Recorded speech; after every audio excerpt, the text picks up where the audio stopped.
we can't. And we'll we never are do this live. Again. Don't get used to this, people. Alright. This is a fluke. Oh sure, just give them a premium view of me eating. Yep. Man, macaroni sounds so fucking good. Oh, okay, right. My audio is working.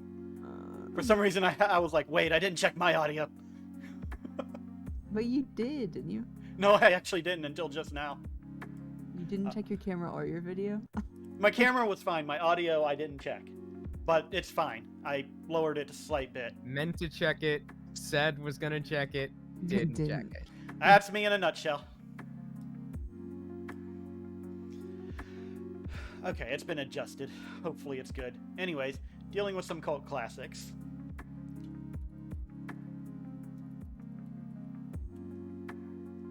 Alright, so far the stream can hear me for sure. Mm-hmm. Let me know if anyone feels like their audio is being covered by the music. I lowered it some so that it didn't do that, but... Yeah. Yeah, I'm not watching the stream, so I do not know. On stream, it seems like Scott and Tori are a little low, but that could just be my ears. Yeah, maybe. Check, check. One mic, check, check. Hello, hello. Okay. I got the notification that we're live. Wicka, wicka. Yeah, so did I. Yeah, And through even- call, Scott seemed fine there, but on the stream he was a bit low. And even, Yeah. it even says D&D, not something else. The odd thing is, like, Okay, Tori's we is cannot actually... let them see us this prepared. Tori's what? Tori is actually pretty loud in my ear right now. Do you So have it turned it's up? kind of weird that it's low on stream. I mean, after I upped her a little bit. But that's fine. I'll deal with it.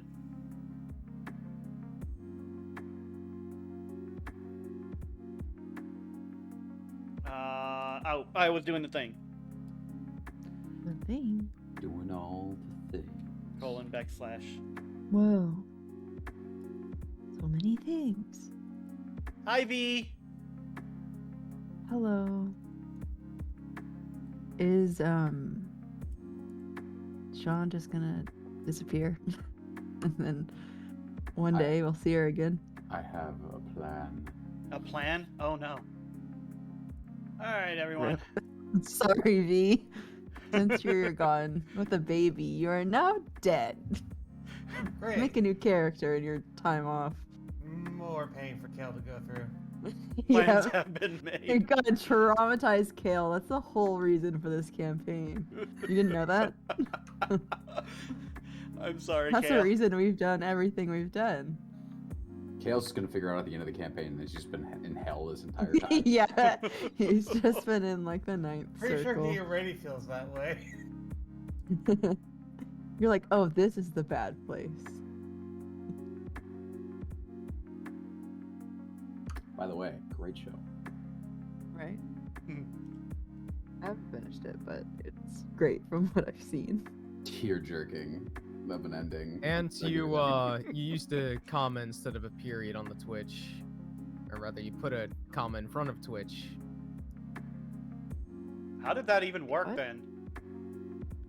Wow, what the heck did I do? See, everyone, Are you- we're really not that prepared. Nope. Are you gonna fix that or? Yeah, updated Okay. it in the Well, I just didn't thing, update. and now I'm updating it in our discussion.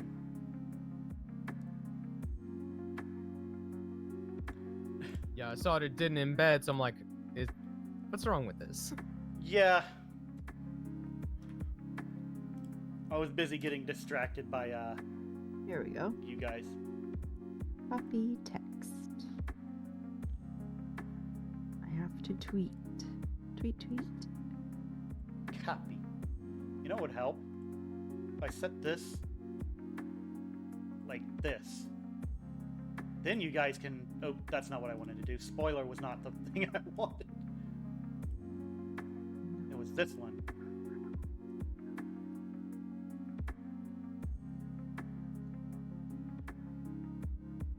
And now it is copyable. There we go. Whoa. V said she made a whole baby. She's pretty sure she can manage to making another character. Well, I mean, true. Speaking of which, V had her baby, everyone. Yeah, it's very exciting. There's a new life in the world. Where was he born? A level 0 character. I don't remember. What's his star sign, V? Please enlighten me.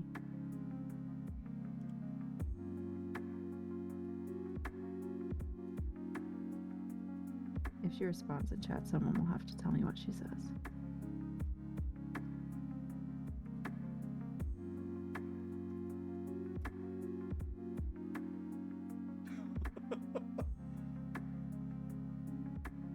So on another server, I was talking with some. I've been talking with some people, and like we're just making different names for D&D as a joke. And someone posted Dungeons and Daddies, and I'm like, we did call our DM the Daddy Master as a joke at one point.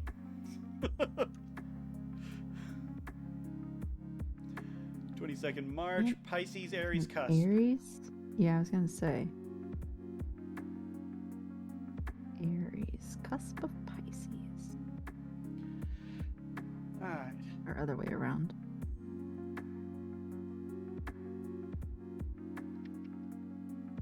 Nope, not promote your shit.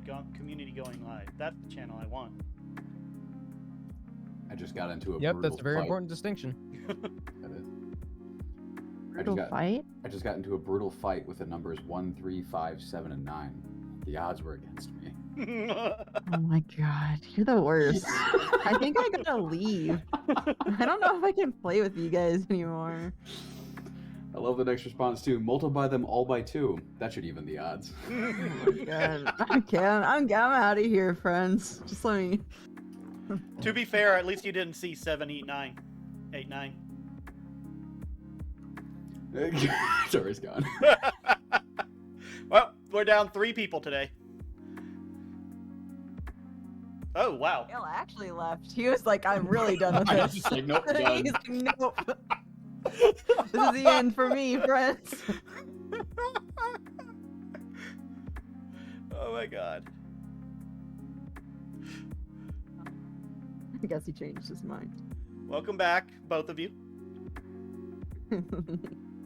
I'm glad you guys decided not to leave completely, because getting some more character, we'd be down to 2 characters. 2 No, I'll players. just tell you after the stream. It's okay. Rough to play.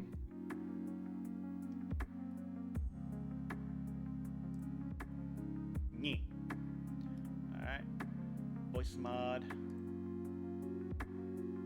Nope, that's not the right channel. That's the right channel.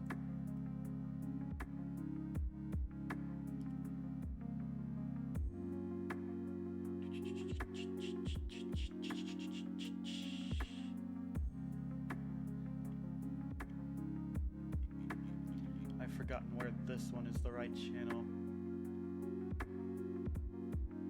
Self-promotion, there it is.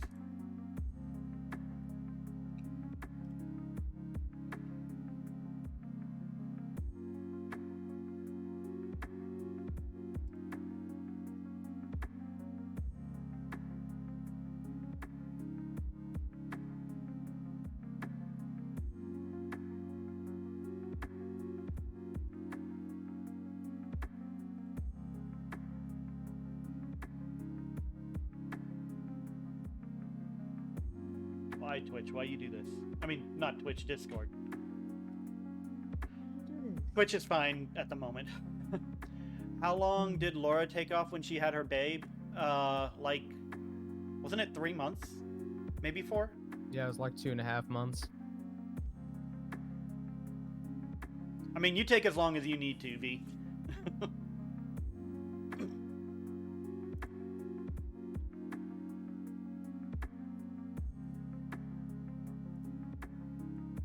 Wait. Tavern.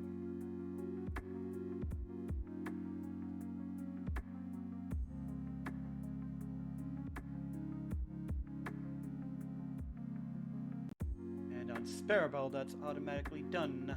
Cool. Alright. I just realized I never opened up my character sheet. I did. I am prepared. Stop being better than me. It's impossible. Huh. I kid. Nah, I had a lot of stuff to do, so. I know. I joke.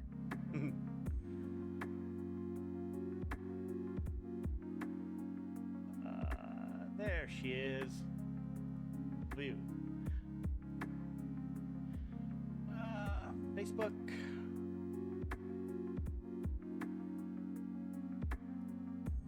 Oh my gosh, you guys want to know the most disappointing thing?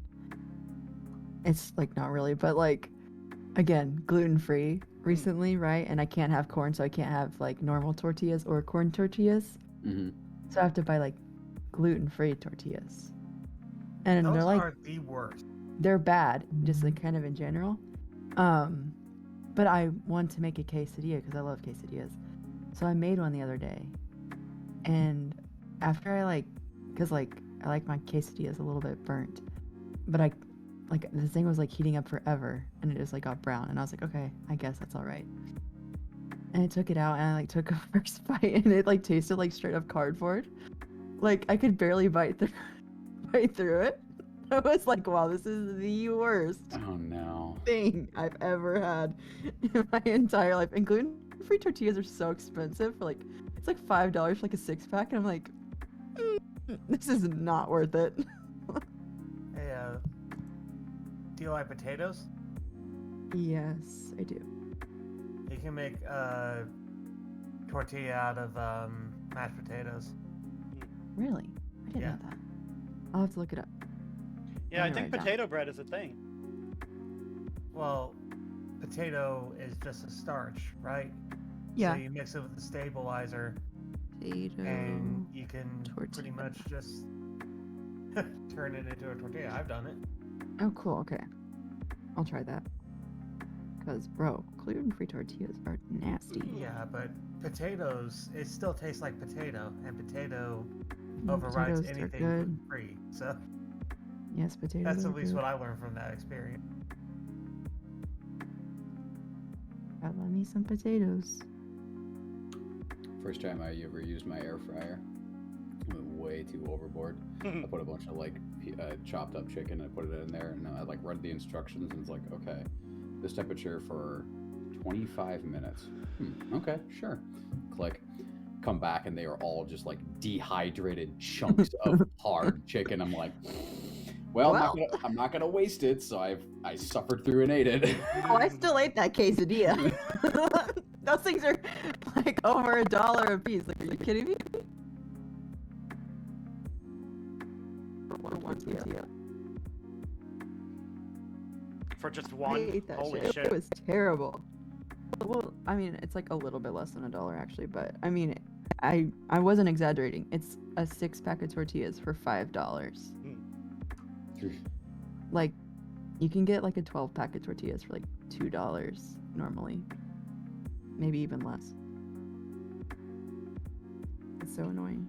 They have those cheese wrap tortilla things, though. What's that? What's what? Yeah, I've seen those, but they have like the ones I've seen have corn in them. Oh, yeah. Oh. Like cornstarch is in a lot of stuff. Yeah, stick with potatoes and everything.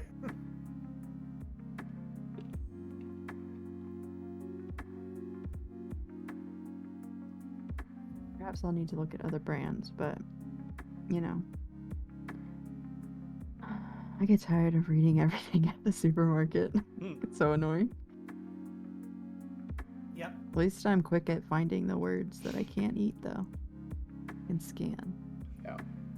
There was my friend was going through this elimination diet to try to figure out what was causing him elimination diet sucks. to figure out what was causing him issues, and he ended up finding out it was like this onion extract or onion powder or whatever that's apparently in like everything.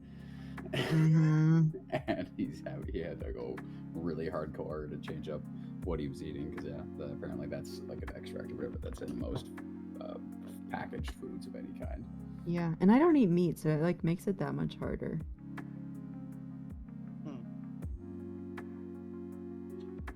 Ugh. You take supplements to compensate? No. Nope. I don't have any deficiencies or anything. I get my blood checked all the time. That's good. My body sucks. I mean, hey, it has to not suck in some areas. Yep, that one thing. I mean, just I don't have to statistically eat meat, speaking. and I'm fine. All right, I think I'm done with everything I need to do. Hey, and it's 6:15. Yeah. Almost. Exactly.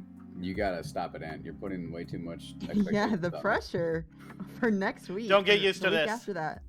Something's Pressure for the week after the next. something's gonna happen that's gonna screw this all up next week, I'm sure. Well, not next week. Right. But Yeah. Ah, or are we gonna play next week? Because might. Sky would be here. I mean, I don't think Um, anyone else is going to be leaving besides. It will honestly depend on how this session ends. Yeah, that makes sense. Oh boy. Oh boy. You mean whether or not we need if to make if the we're character- all dead, then we're not gonna start back up for a while. We gotta give Scott time to re-plan. Let's- Plan. Let's all avoid dying in this one. I don't know, man. I'm not feeling too great. My armor class is low. And my character doesn't have very much self-preservation. So, So that's like 3 characters that you've played. 4, because Twig kind of decided to just jump down a hole. I didn't die. I know, but she. We stopped that campaign before I had a chance. She definitely would have, though.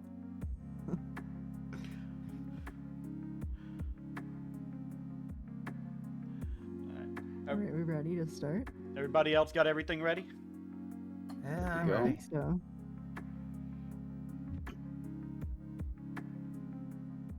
You let me know when you're ready for the Right. I got to do the thing. recap.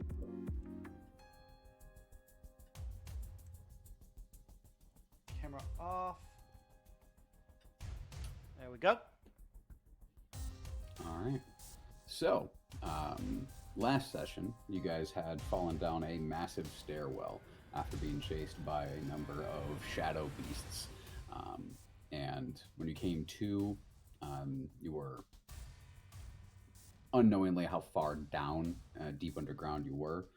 But you found you were in some sort of odd-looking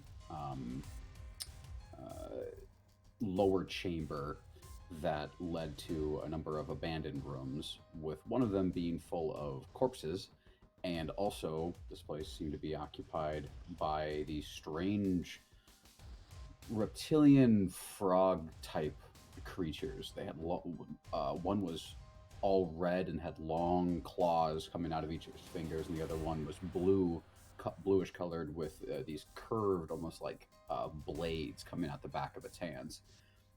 They seem to be able to communicate to each other without speaking, and when they saw, they attacked immediately.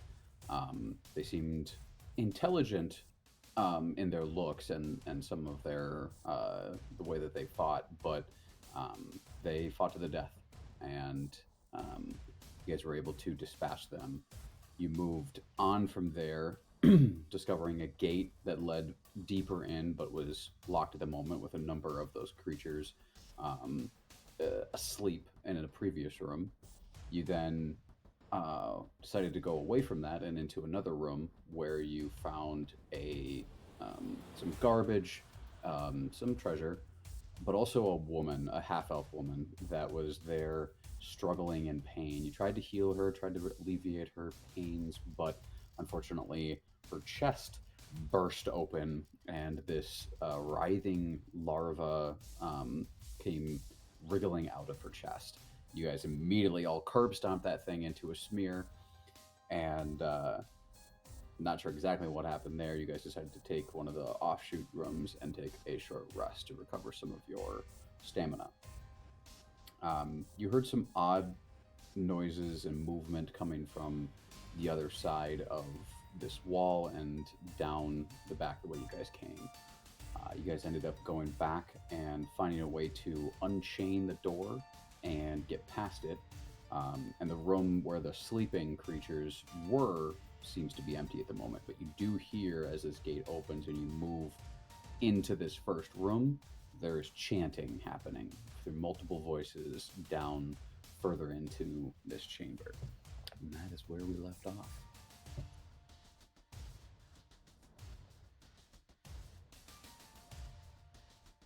We left off.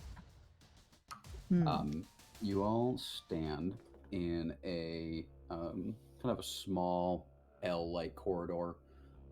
With straight ahead of you is a large kind of rhombus room with a number of sleeping attire. Very rough and ramshackle type of bedding, but that was where all of those creatures were sleeping, which is now empty, it seems. And then the way up leads to a similar kind of roundabout hallway that you ran into previously, with a left and a right path with kind of a Y intersection. And you hear this chanting happening, echoing down the hallway from further in past the Y intersection. Again, that same odd language you can't understand. It seems to be a lot of gurgles and croaks and odd sounds mixed together, but it definitely is in a chanting kind of rhythm. First and foremost, Torque is going to pick up that length of chain that was holding this gate shut. Okay. Because in his mind, that chain is unbreakable. 2 characters with chains. Good to know. I would like to take a peek into the bed quarters and see if there's anything interesting in there. Sure. Roll me a perception check. There it is. 14. 14. You don't see much in the way of equipment. Yeah, didn't really see any on these creatures when you fought them previously. What you do notice on the bedding is everything just seems to be coated in this kind of layer of oil / slime. It's not quite as viscous as slime, but it has just kind of this sheen to it. That's not quite like wet, like liquid, but something just kind of a sheen. Like jelly? I would know of animals that more of like an oil. I would know of animals that coat themselves in like an mucus to stay moisturized on land, right? Yeah. Yeah. And that seems to be of a similar thing, but it has an odd smell. Make a history check. Oh. Am I good at history? I am not. 13. 13. Something of it is familiar, but it's just not quite clicking at the moment. And you said these are like kind of just like trace puddles here and there, right? Not like one big pool. So the bedding is kind of layered in it, and it just kind of is in patches all around. Yeah, it seems to be concentrated mostly where they were laying. Yeah, that's probably some. So my assumption is it's probably just something that they secreted while sleeping. Although I recognize it. I recognize something that does give me a bit of pause. Just for the hell of it, Torque is gonna rub his 3 gopher bone darts in the slime. All right. So you're gonna take a piece of the cloth and kind of like rub it onto the blade. You can definitely tell there's a bit of a sheen to the you said arrowheads? Bone darts. Gopher. Oh, darts. Okay. Kale's gonna do that. Remember with a few when arrows, we were camping out? That's Oh yeah. groundhog or whatever, and then Torque Oh. turned that into darts because I don't remember that. why not? Yep. though. Kale's gonna take a couple of arrows and do that too, just in case. All right. And just like maybe Torque knows something he doesn't. All right. Okay, so there's 2 passageways, is that what you said? So there's the now there's only the one going north from where you guys are that leads to the Y intersection, and then it goes right and left. Okay.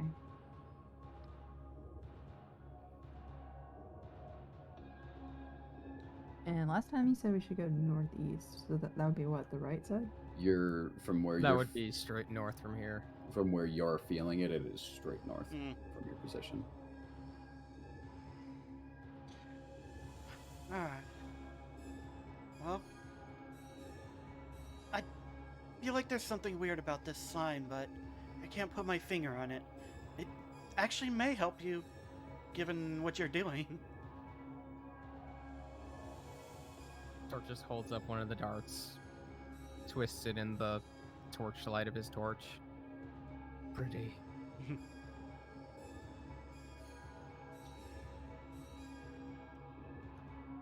All right. So you guys go up to the intersection, and the chanting obviously getting louder.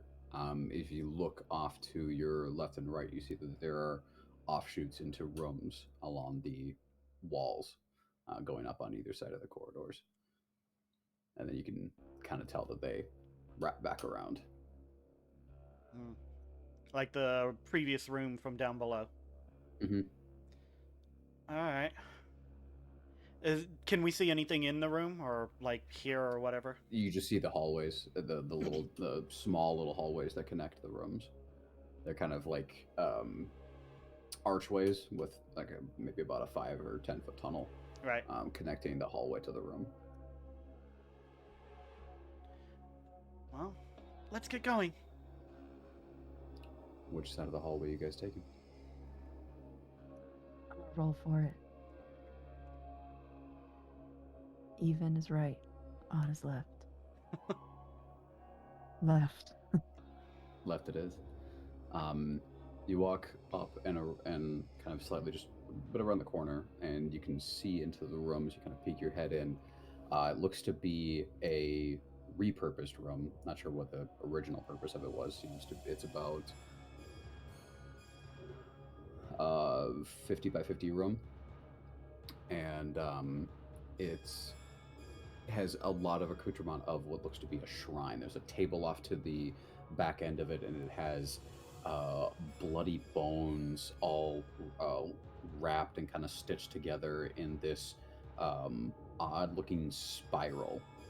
And there I love Game of Thrones. there is in the center of it what the bones have been kind of stitched together in what looks to be an eye. Kind of, it's got the curved top, curved bottom, and then it's got a skull in the middle that would be kind of like the pupil.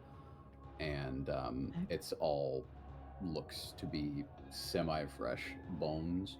The table itself has a number of herbs, and it has a number of markings on it with odd sigils that you can't quite make out from outside the room.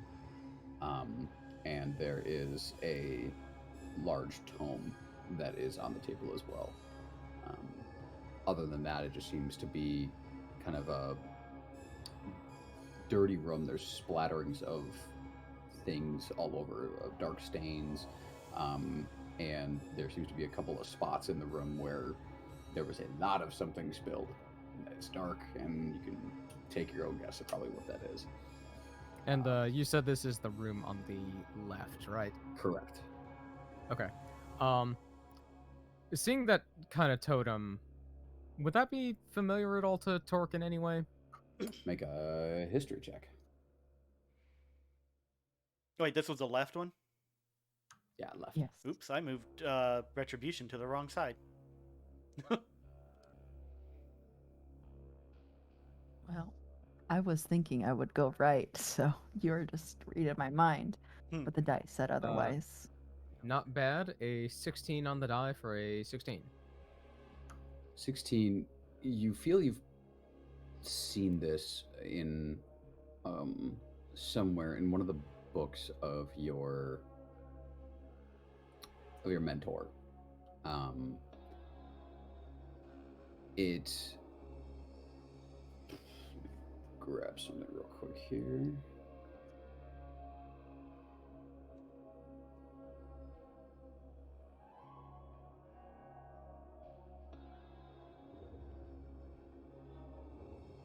Sorry, I gotta look something up. I do that all the time, man. Take all the time you need. Yep.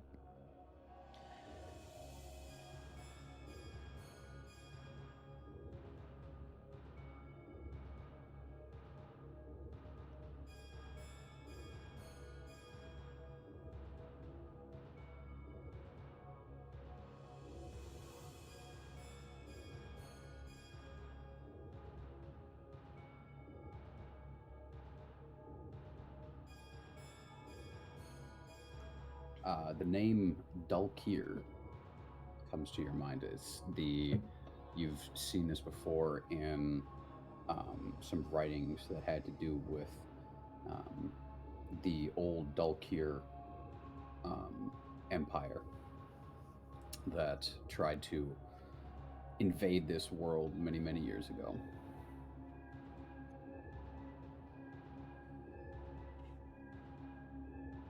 Invade the world, huh?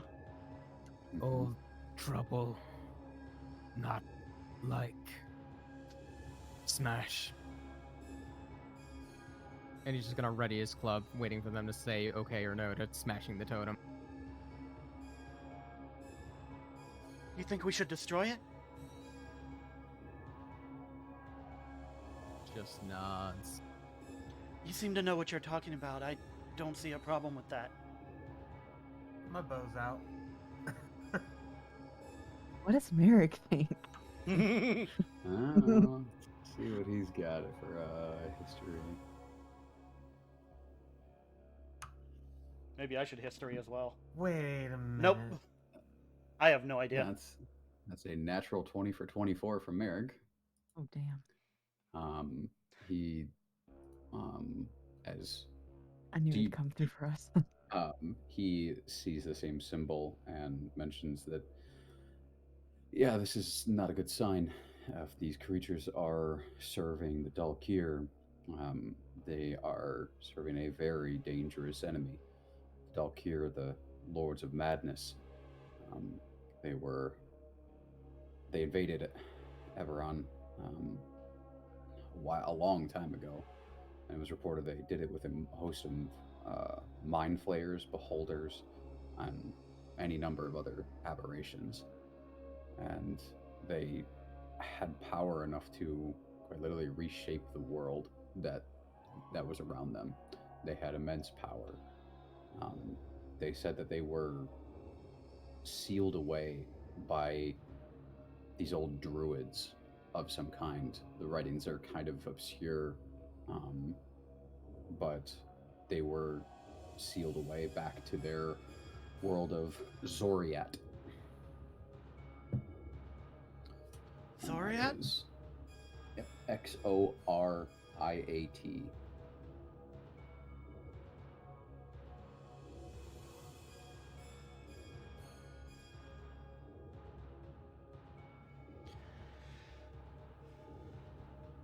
When leave need tell druids. I can probably send a message to my people.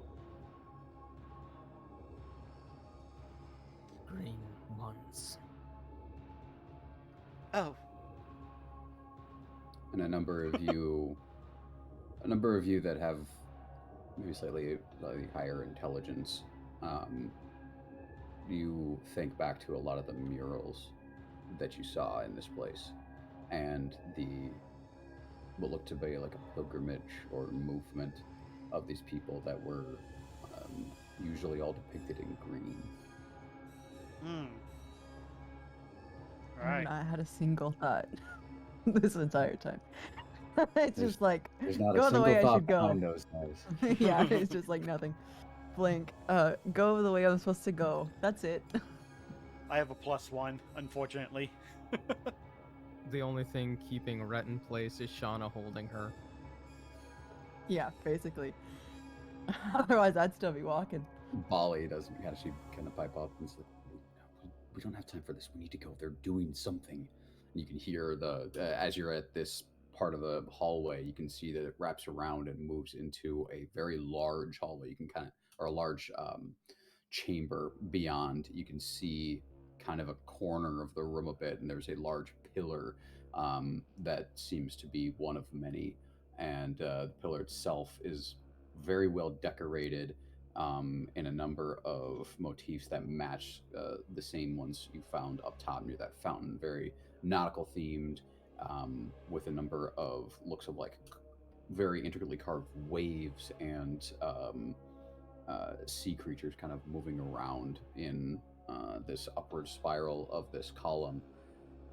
But it is heavily defaced from what you can see. Markings and graffiti of different kinds, runes you don't recognize, and it's heavily defaced. And you can hear the chanting coming from further into that room. Okay. Alright, well... Do you think it would help to destroy this totem, or...? Torch's just gonna swing. I was gonna say, I'm just gonna keep walking. You swing down with your which weapon are you using? It's just a standard club that I fashioned out of a Right. bone of one of the goblinoid boys. And it's not too difficult as you smash into this shrine. There is a loud clattering as the bones crumble underneath the weight of your club and your strength, and the table itself snaps in the middle. As you can, underneath the cloth that was there, it was just a wooden table that was set there, and it just snaps in half with a loud crack, and the bones go scattering across the ground. It is quite the loud destruction, and there is definitely some, you can definitely hear quieting of some chanting in the next room. There's still chanting going on, but you can definitely hear a few of the voices seems to have stopped. Torque will blink, Oh. reach into his pouch and drop an alligator tooth and just mutter to himself. Alright, let's Tail's go. going to stack up against the wall. Walk, walk. All right, Rhett's No going to thoughts, just go up walk. there. Yeah. Kayla, are you going all the way up to that wall at the top by the corner? Yeah, aside from the doorway, or whatever the hallway is. See if I can get up. That's funny. I'd like Yeah. to, like, try and quickly move around this way. Okay. You kind of like dash around that way to get around. What you see if you get around that corner real quick, Shior, it seems to be what looks to be a makeshift elevator, wooden plank with chains kind of holding onto a apparatus on the top, and it seems to go up in this long shaft. I'm making a mental note of that. Yep. Alright. But And then you kind of dash past quickly without investigating any further then. try to, like, move up against the wall up here on this side. Everybody gets to by the corner and Scooby-Doo's this as you guys peek around, all heads layered. What you see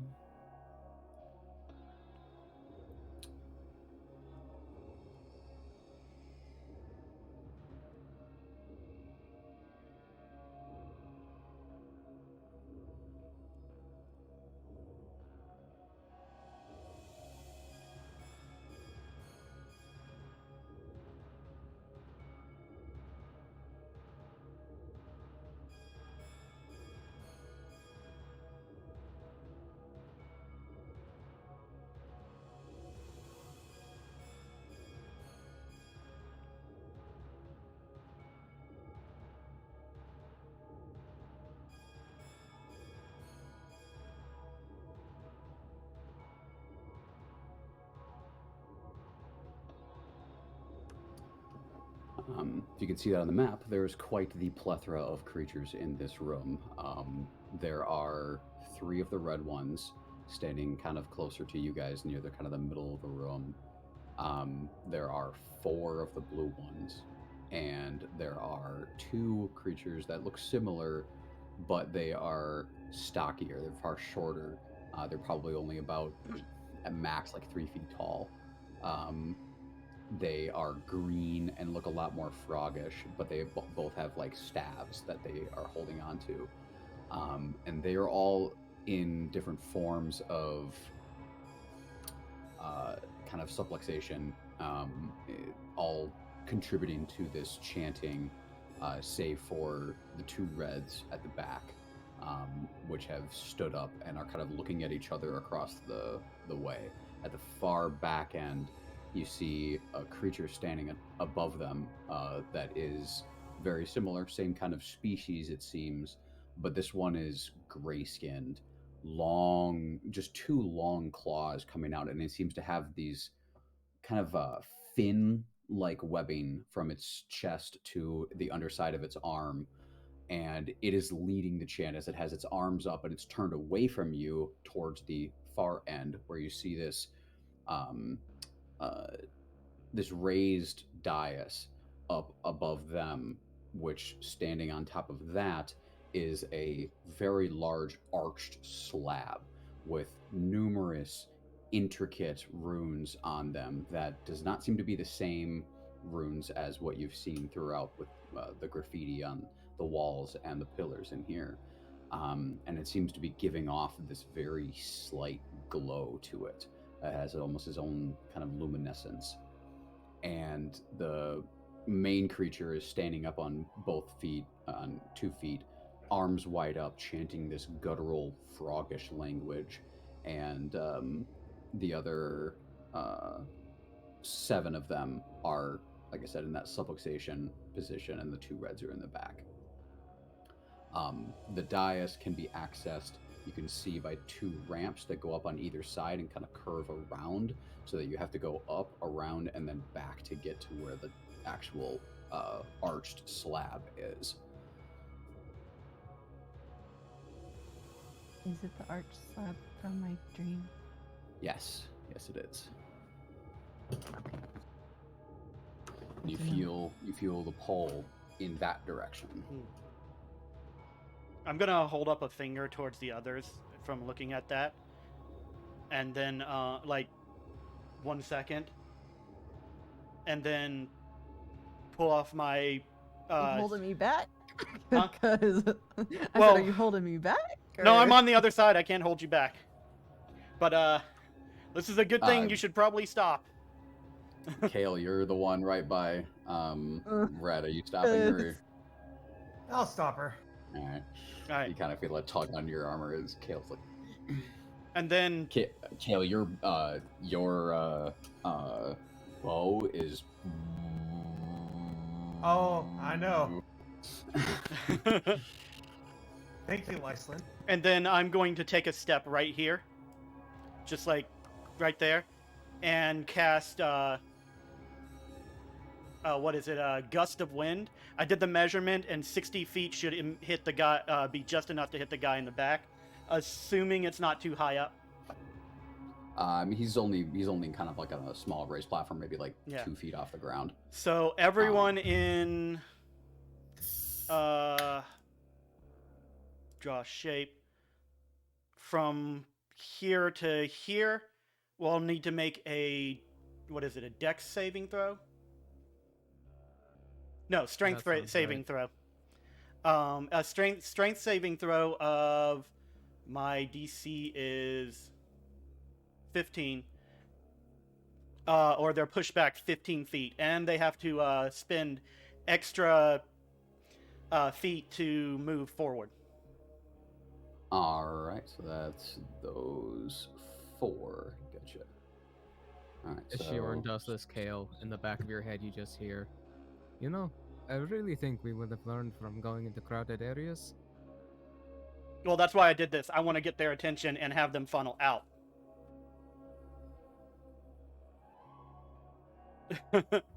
Because the moment I do this, I'm stepping back behind the wall. I know. All right, let me get Just see these Kill characters talking to up. no one.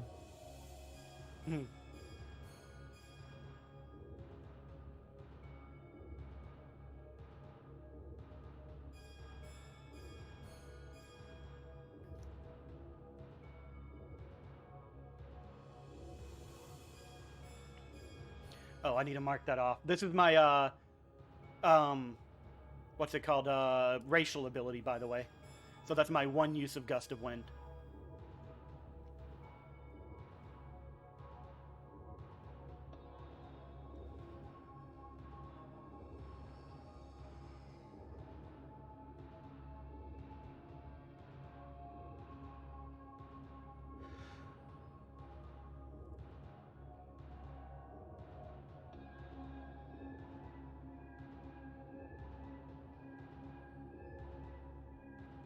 Any creature in the line must spend 2 feet of movement for every 1 foot it moves when moving closer to me.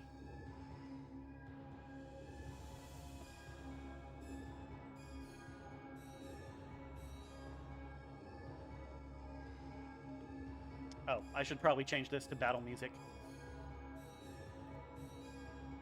Quick number them.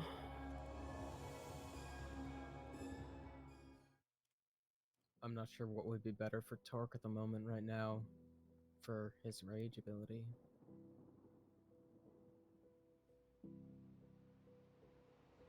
But like, so quick question with the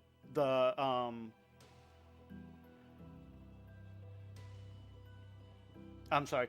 The with the blocks being a little bit off, is this a 2 wide or a 3 wide, would you say?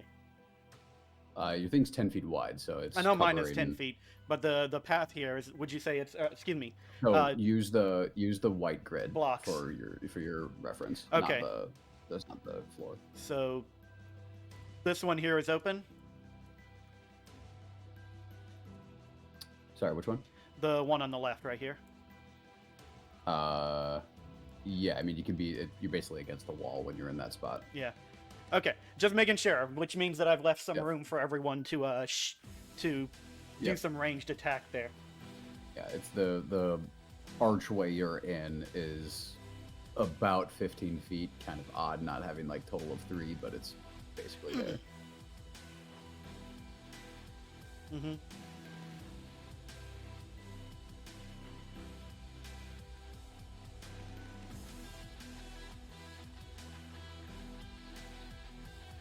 This is concentration. I'm gonna mark myself to make sure I remember that it's concentration.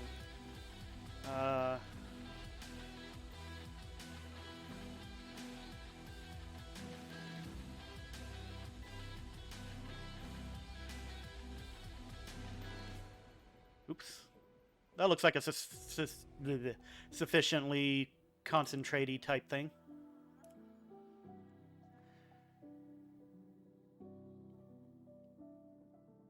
Alright, I'll do some saving throws here.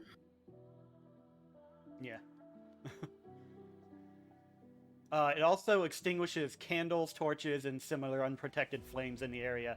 So if they have any candles and stuff,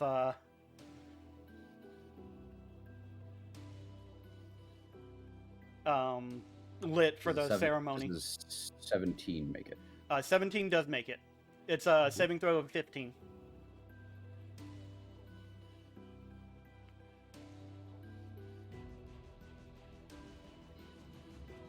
You said 15? Yeah. Alright, so the only one who fails, unfortunately, is blue 2. The rest of them make their saving throws. All right.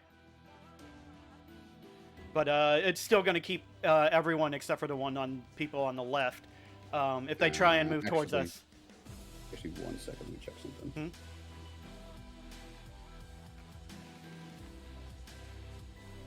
No, even with advantage, that one still fails. Okay.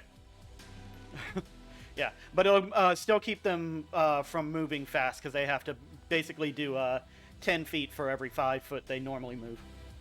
If they fail, how far back do they get moved? It's 60 feet. Oh, They 15. don't get I'm moved sorry. I'm sorry. No, I misunderstood what you said. 15 feet for how far they get moved. So, Shern comes around the corner and blasts this. You can see the air movement blast forward from her and reach all the way to the back of the chamber. But you see only one gets kind of tripped up and slides on its belly. We'll say it's prone. As it slides forward, the other ones kind of all stop and then look back, and you hear all of the chanting stop. And the gray one turns around and just has this wicked large grin because his mouth extends all the way back to like the sides of his head, and he just opens up his mouth and just lets out this and they all get up and look like they're preparing for battle. Only at the moment looking at you, Shiaran. And we will roll some initiative. I'm gonna subtly hold my hand so that everyone in the stop position, keeping them so that they realize that I'm trying to funnel them. Natural one. That is so unfortunate. Doing great. I want them to realize that I'm trying to like make them come D&D to us. Beyond. Initiative is okay. And Better roll on D&D Beyond. and then after that, I'd like to step back a bit, like step back behind the wall. Wow, D&D Beyond. Ignore that dex check. Dex save rather. I accidentally clicked that, and I accidentally didn't roll with advantage. So give me just a second. Yep. What was yours, Shiaran? Initiative, 11. Yeah.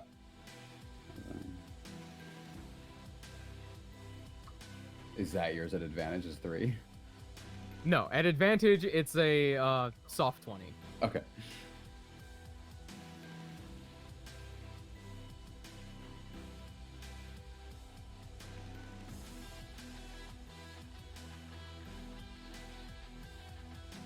What's your initiative bonus, Dark?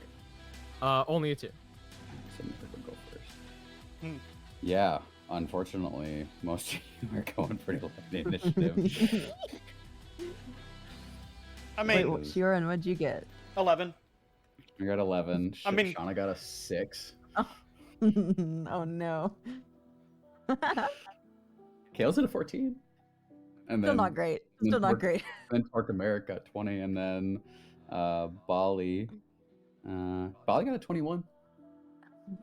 He is ballin' apparently. Excellent. He's a step ahead, so he can betray us. Yeah, right. So easily. We don't even have time to react. Yeah, so this lasts a minute. Welcome back. All right. Welcome back, V. We are definitely dying today. Let me just check his spell real quick. This is the most lethal D&D campaign I played in so far. I'm trying to be strategic about this. I hope y'all get the I mean, idea. we've made some dumb choices. We can't blame it all on the DM on this one.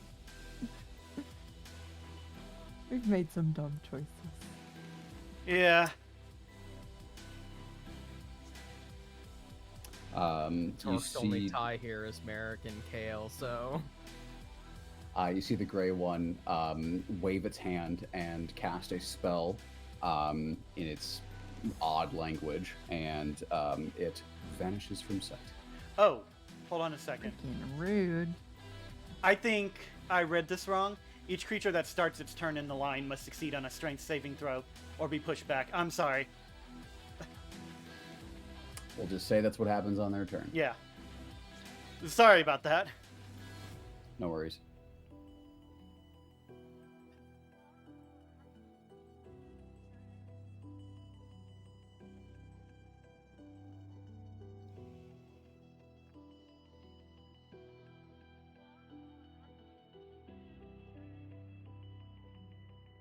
I love having a GM layer where I can see it, but you guys can't. All right.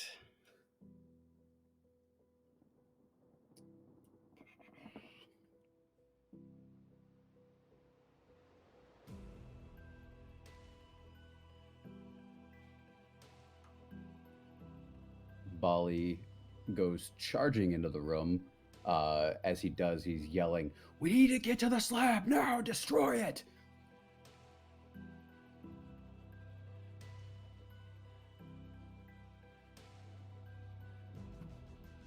All right, so the slab is at the end of the room.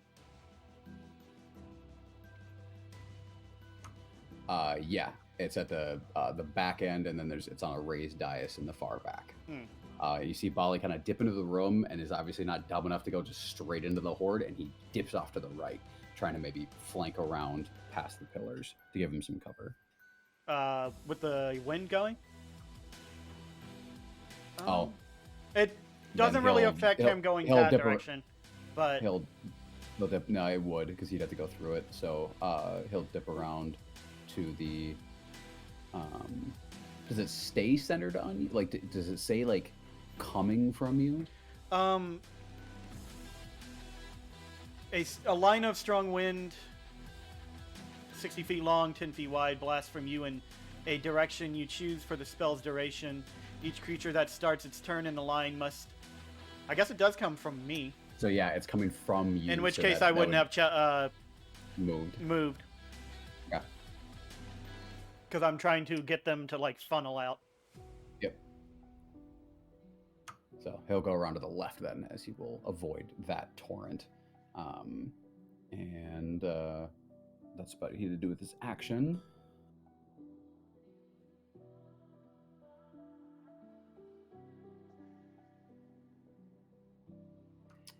Merrick is going to do what he does best.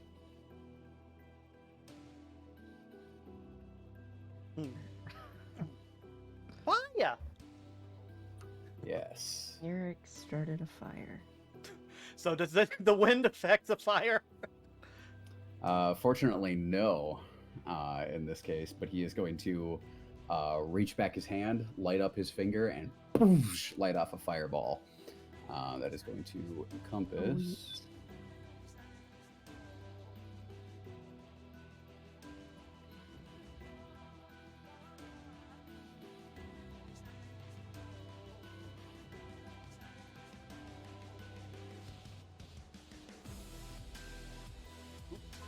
I think I need to mute that. He's going to be able to catch all of them except for the blue one on the far left.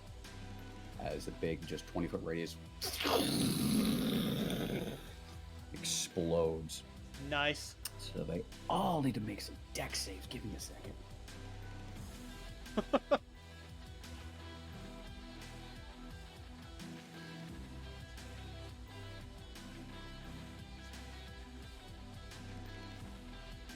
Do this the easy way, and the roll is damage first.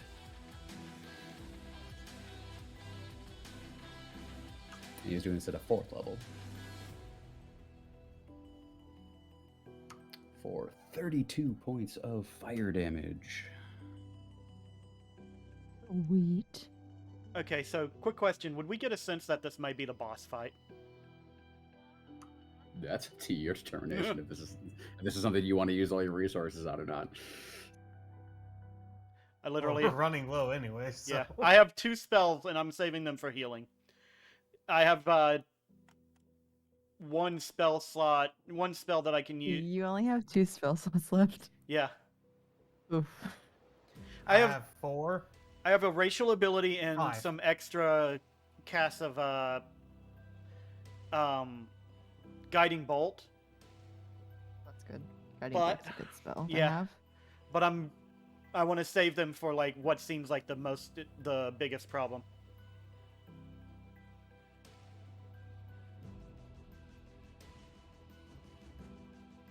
That said, he said we need to get to the slab.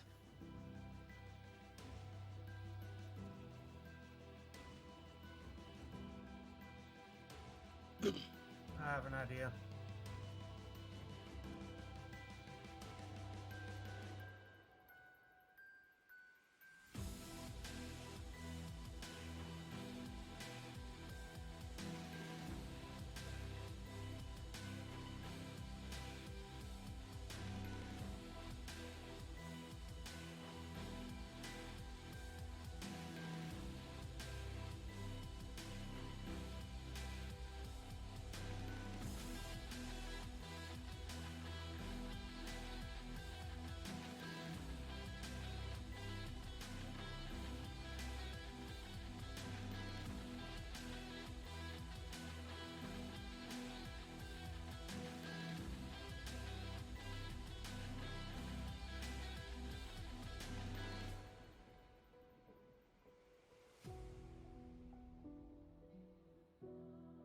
Oh yeah, that returns on a short rest. I completely forgot that. Yeah, I forgot that about mine too. Okay, I've got a lot more abilities than I thought I did.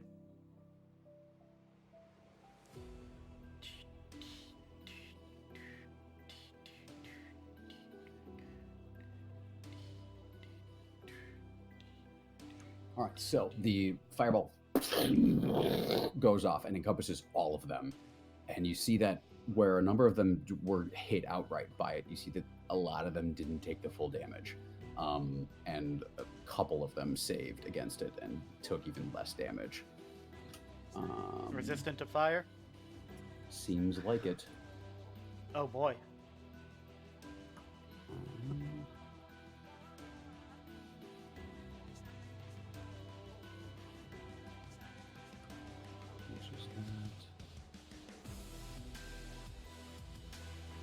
Undeterred, though, he is going to use his last 2 sorcery points to quicken another fireball. Sweet. Sounds like something Eric would do. Oh, the resistance to fire? Here's more fire. Oh, wait, no, sorry. Can't do another fireball. That's a Elder's thing. I was thinking of him. He can quicken a cantrip, though. And he is going to shoot off to... He's going to do his Eldritch Blast instead. Since the fire damage didn't seem to do as much. He will hit the 2 red ones. So 2 tackles for him.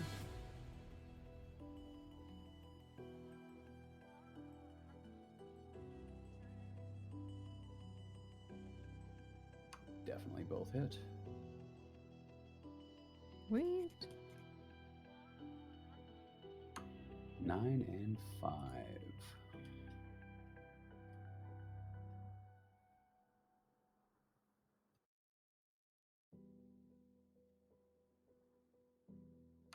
All right. So Mare comes in, fireball, and then reaches out again, and 2 blasts of Eldritch energy hit the 2 red ones on either side, and they both take the full damage from that. That is Merrick's full movement, his action, and his bonus action. So that is his turn. And next up is Torque. Your turn. Alright, so Torque walks out of that room having promptly destroyed the totem and feeling like he's completely solved this mission, sees the gust of wind, the fireball, and goes... and walks towards the door.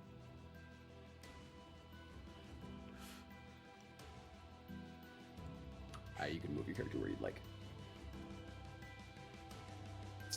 That would be 25 or 30 going through Shauna. She's not in combat yet, so just normal movement.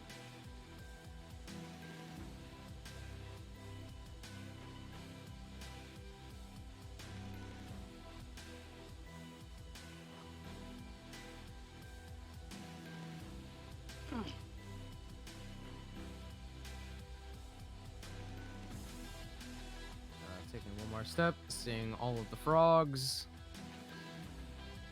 Blinks, and I'm gonna go ahead and use his... I'm gonna regret this, claws. As... Yeah, he just sees them, momentary trembles, then stillness as his fingertips just grow longer, sharper. And with his bonus action to rage, he will move up to the closest red one. All right, so the one on the left of the gust of wind. All right, so red number 1. And I will take some claw attacks.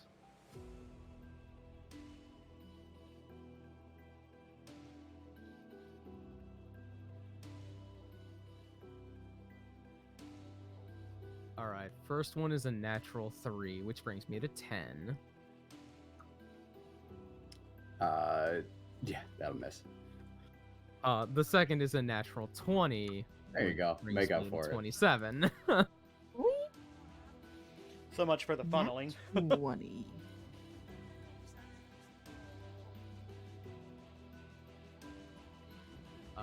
2 on my d6 plus 4 for my weapon damage, so that is 6, and then 2 more for rage. That is 8 damage total. And utilizing Form of the Beast claws, since I have made an attack action with my claw, I can make 1 additional claw attack as part of the same action.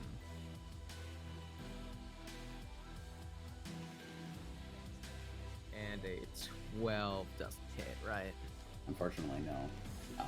This creature dodges one, strike him with the second one, digging your claws into its side, but as you go to hit with the other one, it literally reaches out with its own claw and grabs your arm. You're able to pull your hand out before it can fully grapple you, but it's looking at you. And as a reminder, all of my Form of the Beast attacks are magical. Understood. So that's your whole turn. That it is. All right. So the one up top makes his save.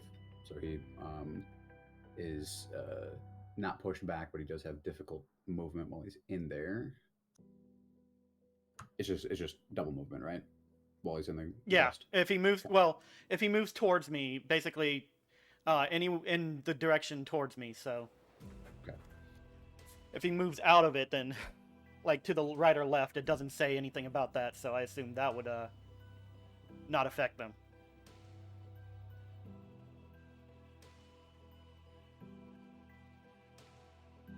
You see it moves out of the way, kind of like uses the gust to like blow itself to the side, and then goes around the pillar to the right, and just kind of gets around outside of you guys' sight.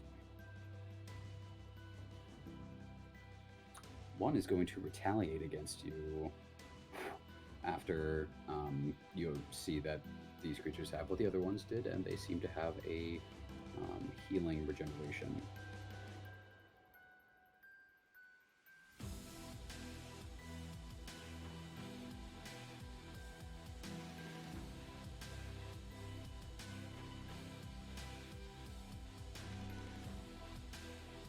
Does a 14 hit you? Me? No, Torque. Torque. Okay. No, 18. All right.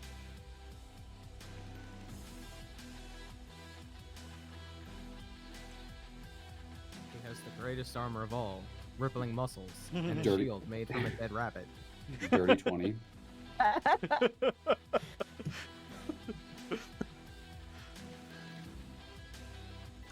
So dirty 20 hits you, I'm guessing.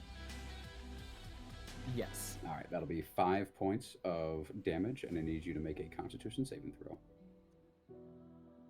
Is that 5 already reduced for my rage? It is not. Okay.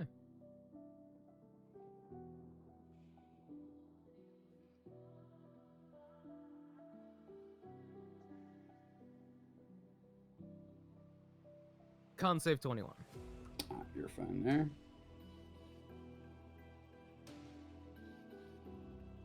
And the third attack is a 14 as well, so that one misses. So it kind of goes to bite you. You hear the jaws clink together as you're able to pull out of the way. The one claw rakes you across the chest, and you can feel a bit of a burn to the wound. And then the second one, you're able to dodge out of the way.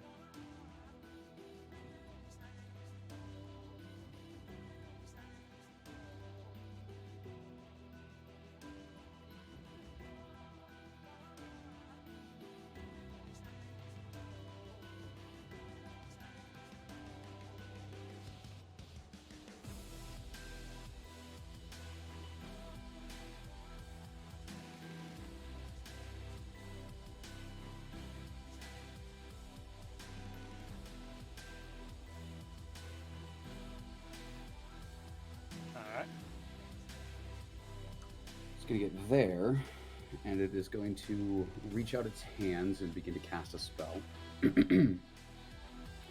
And let's see, that's a 60-foot range.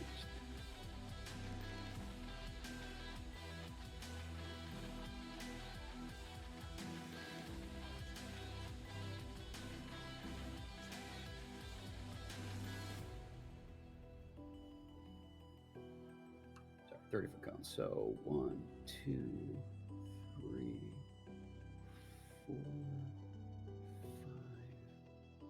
5, 6.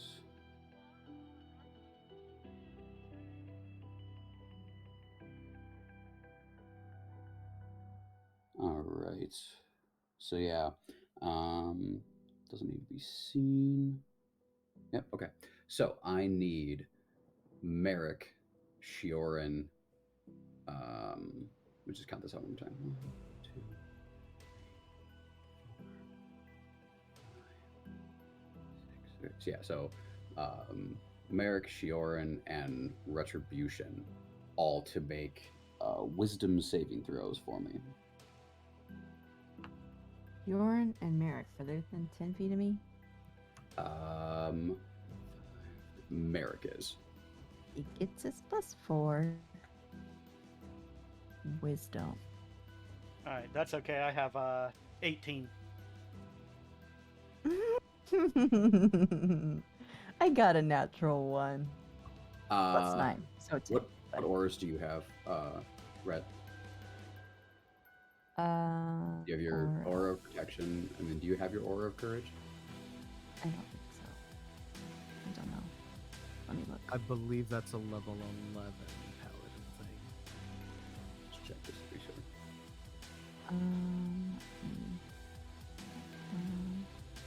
Paladin. Aura of protection 6th level. Aura of courage is 10 level. 10th level? Okay. Mhm. So, Shioran and Merrick both make their save, but you get a sudden image of whatever you think Rhett would fear the most. And you or drop whatever you're holding and become frightened for the duration. So I think I wasn't holding anything yet. So Kale and let's see, while frightened by this spell, a creature must take the dash action and move away from the creature who cast it by the safest available route on each of its turns, unless there is nowhere to move. If the creature ends its turn in a location where it doesn't have line of sight of you, the creature can make a wisdom saving throw. So you have to basically move, and then at the end of your turn, you can make your save since you're outside of line of sight. Okay. And yeah.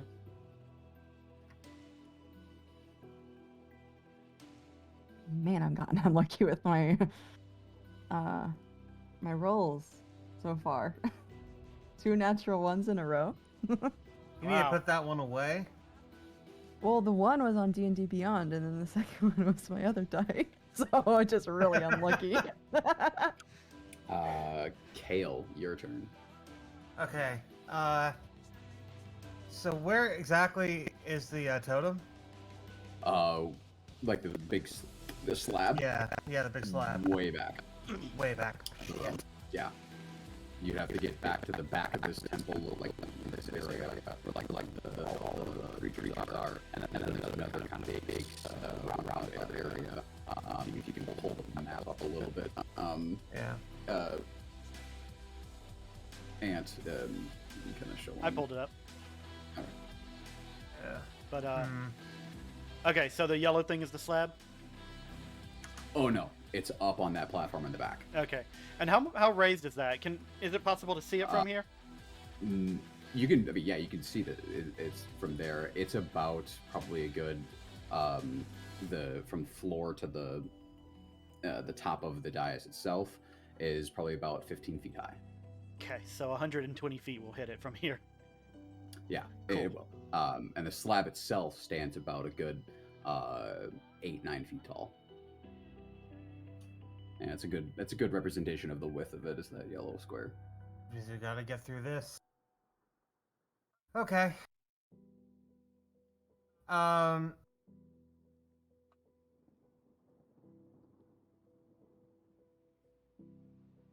Kale's going to pop out around the corner right here and see that Torque has 3 beings next to him, and I am going to what can I do? You can tell also that Rhett is visibly shaken by something. Yeah.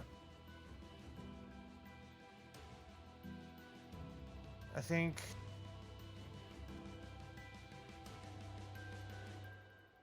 I'm going to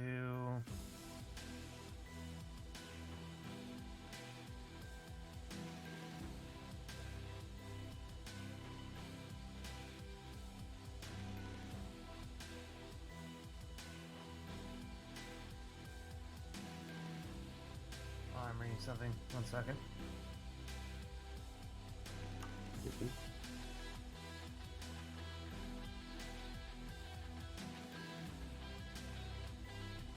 Okay, within 30 feet.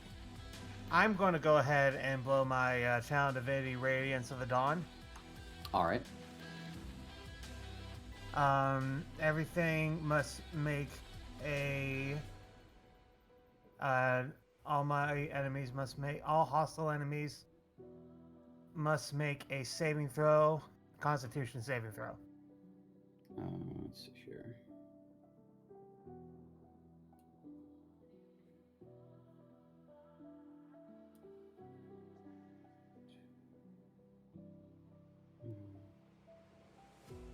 The Radiance of the Dawn, you said? Yes, Radiance of the Dawn. Within 30 feet of you, so 5, 10, 15, 20, 25, 30. So that would just be the green one and the red one. Okay, I can move up just a little bit more. That's fine. Yep. I'll just move up to right here. All right. And so that covers it more.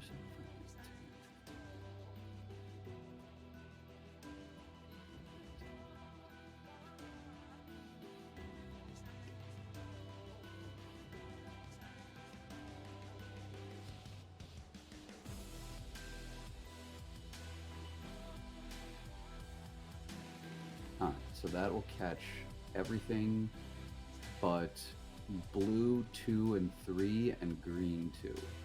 Okay. What's your saving throw? DC 14 Constitution. All right, roll your damage for me real quick. So Okay. I have that on hand to do as I go down the list.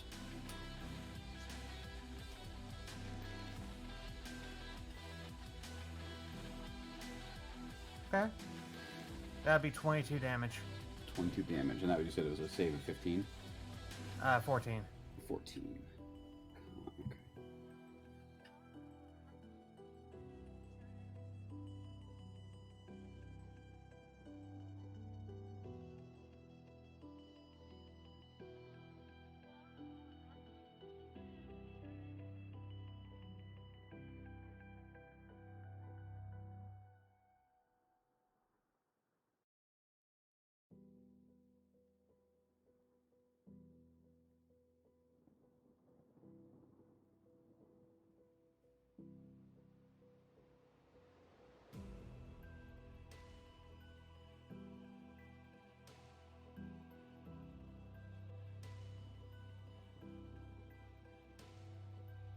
A lot of calculations, huh?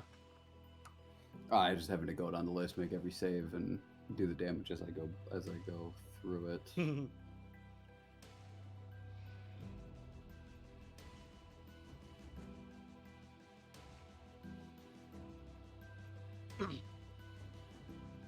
Life of a DM, huh? Uh-huh. No, the important question is, do we see Bali burn? No, I'm kidding. Hopefully.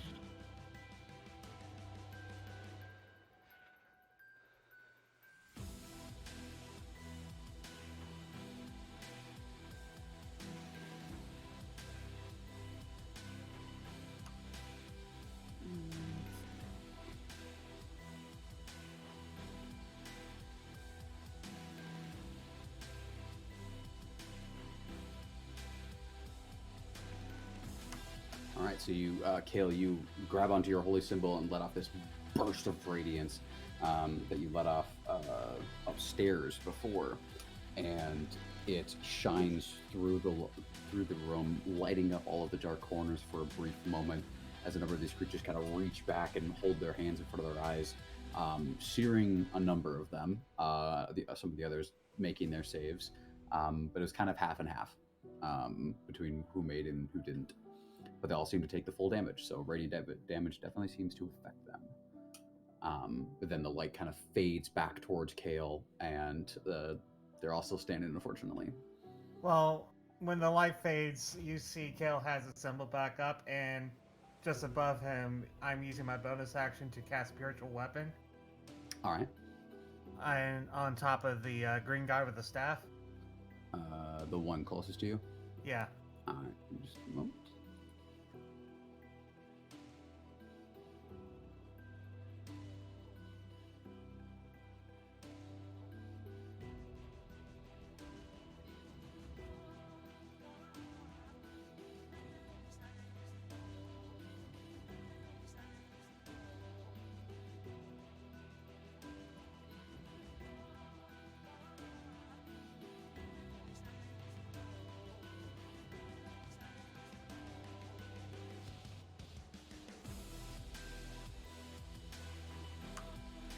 Is it your frying pan again?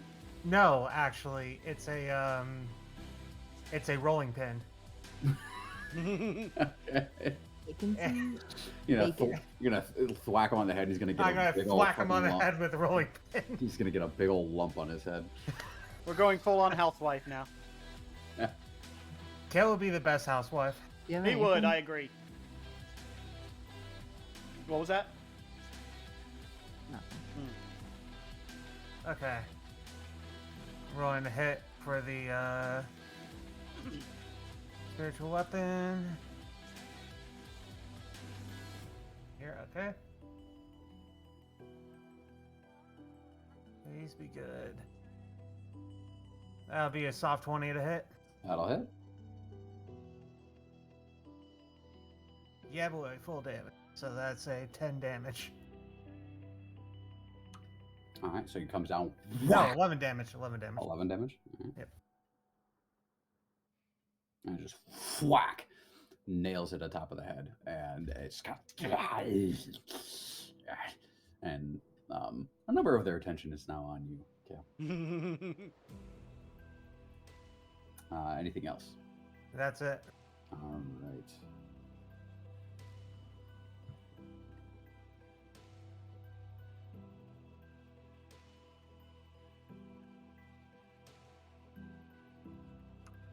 You see, like the blue and the red one off to the left seem to be blocking the way, trying to get in the way of volleys. He's trying to rush forward. Shioran, your turn. Good timing. Thank you for the raid, Sparrowbell. Thank you, thank you. That's so Sparrowbell. All right. So my turn. I'm noticing that everyone's decided to run in instead of trying to lure them out this direction. So I'm like, well, that's kind of not what I wanted, but okay. So I'm going to go ahead and drop my gust of wind. Alright. And as a bonus action, my the trident, the jewel on the trident begins to spill out bright lines and dots, which coalesce into the jellyfish starry form. And but Merrick and maybe those who might be paying attention will notice that there's a slight difference in how Shioran looks a little bit, as like under the corners of her eyes and around her fingertips, there seems to be special glow coming from her skin now. And on the what else? I had another plan, and I was going through a whole bunch of different plans that I could try. Since how far is this? 20-foot radius. 40 feet.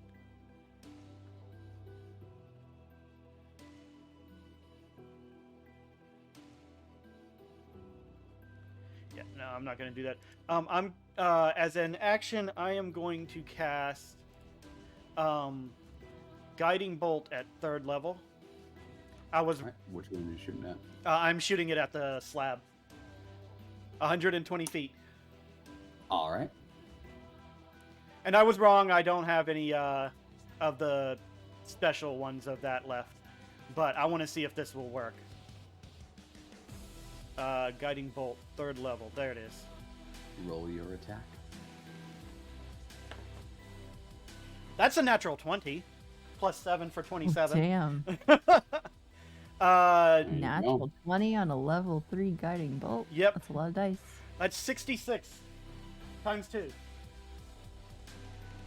3, 4, 5. Where is another one? I have so much dice in this thing. There we go. I'm gonna go by 3 to make it easier. 5, 5, 2.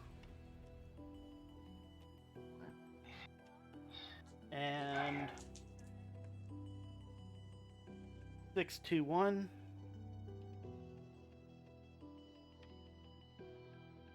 So that's going to be 16, 18, 20, 21 times 2, 42 plus nothing because it doesn't get a plus. So 42 damage. 42 points of damage. Sure, and you release this blast, and it streaks above all of the creatures' heads as they all kind of like watch it zoom over, and just sparkling energy just twisting through the air crashes into the slab, and there's a large kind of an eruption, more so than just your guiding bolt normally would.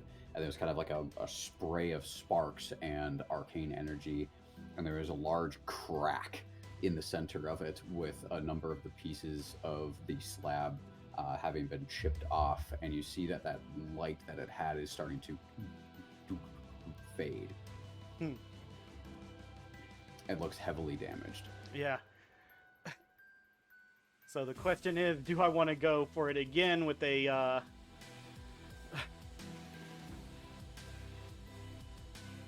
that'll be my last spell slot, and then I won't be able to heal anyone.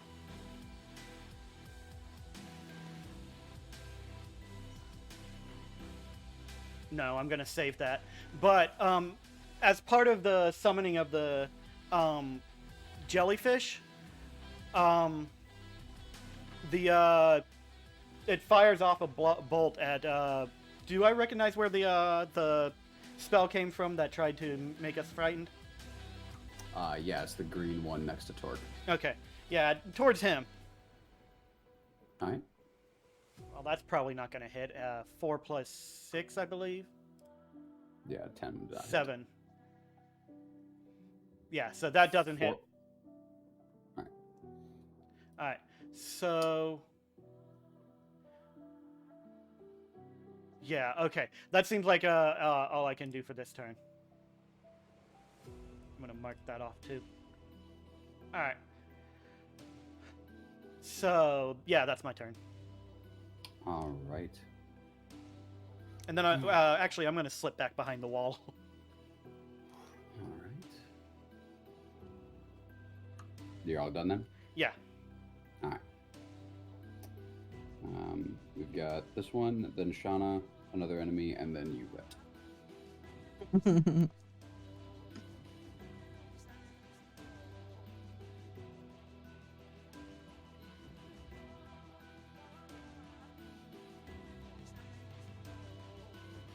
I think I got their attention. Yeah, a little bit. Shauna is going to move in.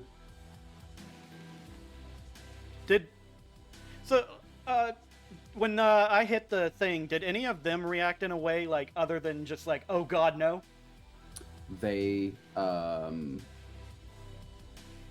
looked and saw it crash, and immediately all turned around, and Okay. a number of them all noticed you, and they all seem to kind of continue with the battle.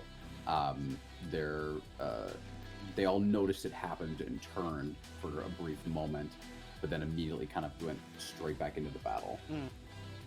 Shauna.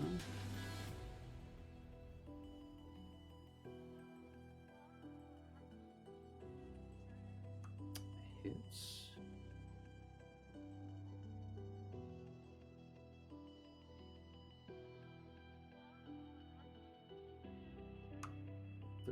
Damage on that guy. It is 2.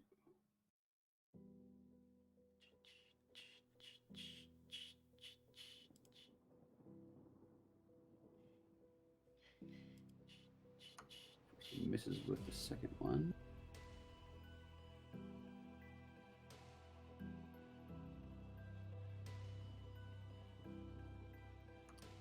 Hits. 10.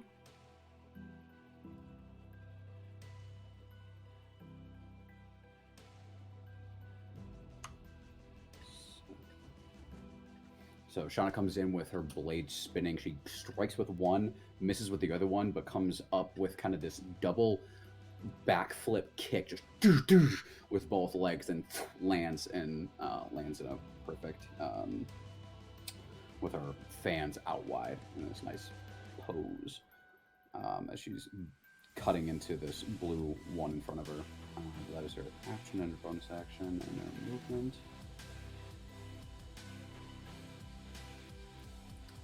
Oop, I never put that back.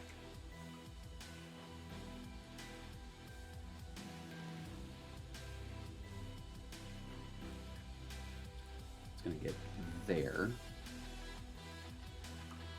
And is going to actually swing at you, Kale. I'm going to warding flare it as a reaction. And That will give him disadvantage. Yep. 15 to hit. That is my AC. All right. So that'll be 13 points of piercing damage. Okay.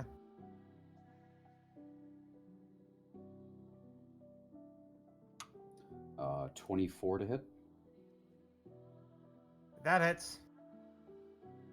That'll be 10 points of slashing with its claw. I need you to make a con save, please. Damn. Con save incoming. Can't see. Is Kale within 10 feet of me? He is not. Con save is a 18. You make it. An 11 for the last attack. That missed. So he comes in, bites you on the kind of the shoulder, and then comes in with its big, its bladed claws and drags across, like kind of drags down your arm. Comes in for the other one, but you're able to bring up your blade and parry it away before it gets you with the third attack. And you can feel like your arm is kind of shaking, and you have to kind of shake off whatever was on that claw as tried to take hold, but you're able to push through it. Retribution. First thing you notice, your point of direction has shifted to the left. But now it is your turn to run away. Walk away. Yeah. Yep. Let me just leave quickly. So yeah, you gotta move your. Yeah, full just move movement. me far away. How far do you run? So has to use their action to Dash, Dash. So 60 feet. Yep. Right? Yeah. My walking speed is 30. Yeah. So you basically run around the corner and down the hallway towards you. You're close to the gate at this point. But you're Great. no longer inside of it, so you can make your save at the end of your turn. Okay. Let's see. Good luck. You got another natural Throwing that- one? Another natural one. Oh, no. wow. Oh no. You're-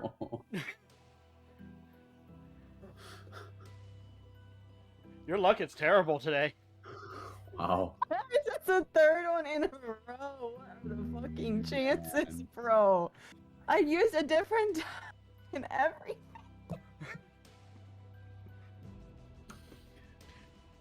I'm. Do you have an idea? You don't have to say it, but do you have an idea of what Red is seeing that is making her so terrified? Yes, I have Okay. an idea. Would Shiorn Just be a able? giant figurine of just a hellish number 1. I would say That's what it's just a D20 with just a 1. Ah. Would I be able to put 2 and 2 together since I probably definitely saw her just dash out? You definitely saw the thing cast something, and when it did, you could see at that point Red visibly be shaken, and then she just books it in the other direction, full sprint, and you see her dip around the corner, and you lose sight of her. Right. Cannot believe that. Well, I hope she's safe back there. Is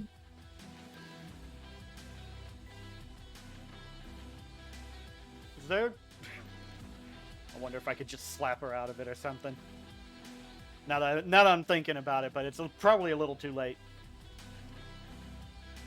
The red one comes. One of the red ones comes down to Shauna and takes a bite in 2 swings, but Shauna is able to just kind of like zigzags back and forth, dodging out of its path, and that will be end of round 1. Back up to the top. Fuck me. Fuck me, indeed.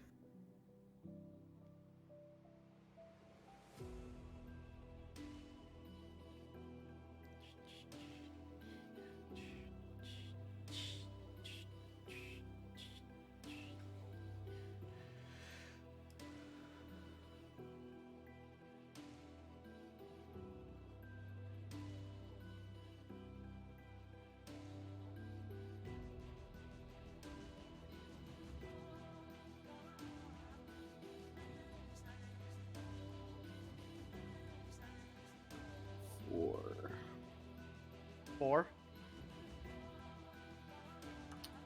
Yep. Blue 4 is going to come down and is going to take a few swings at Bali.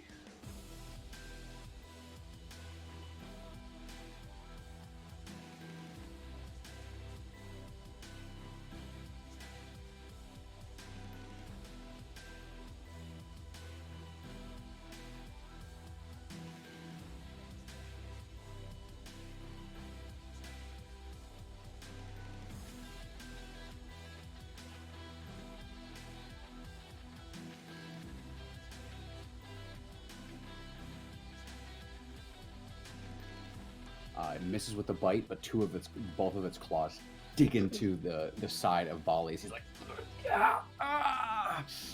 I'm gonna make some con saves for her.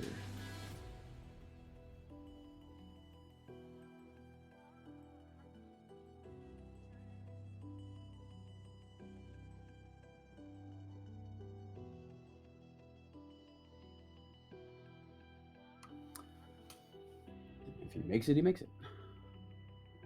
It is now Bali's turn.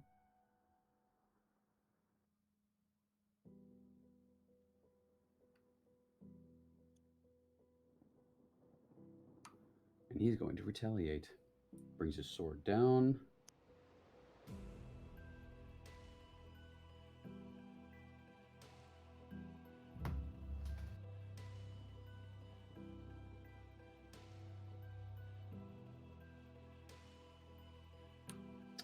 Slices into him. Yeah. Not only are you playing the enemies, you're also playing the 3 of our characters. Well, 3 characters. 2 of ours and 1 extra. He strikes down with 1, coming down through the shoulder into kind of the chest, rips his blade out, goes for 2 more swings, but the thing's able to block with its claws. It's kind of like this loud, weird kind of metal on bone sound as it's able to block away his 2 attacks. That'll go to Merrick.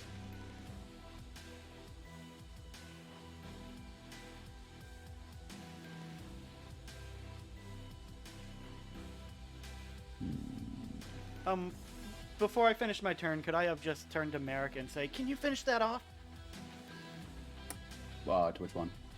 The slab. Yeah.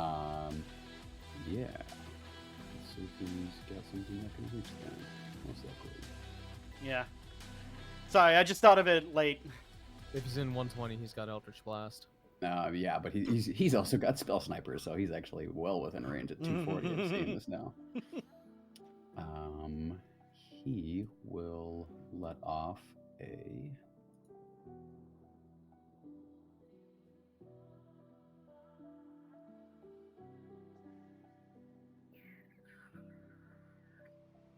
Yeah, let's see if he hits. That's...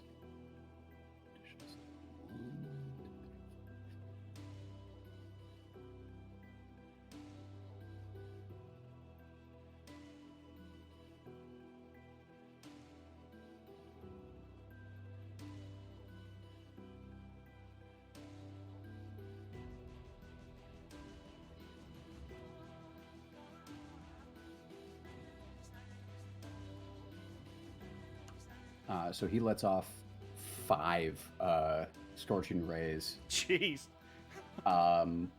With only 2 of them hitting, unfortunately. Oh. The first 3, they strike, but they seem to... Yes. Did you take one of them with advantage? Oh. Yeah, the first one missed, so I'll roll that one again. So, 3 of them hitting. Sweet. Good old guiding bolt. Yep. And so that is going to be 2, 4, 6d6 points of fire damage.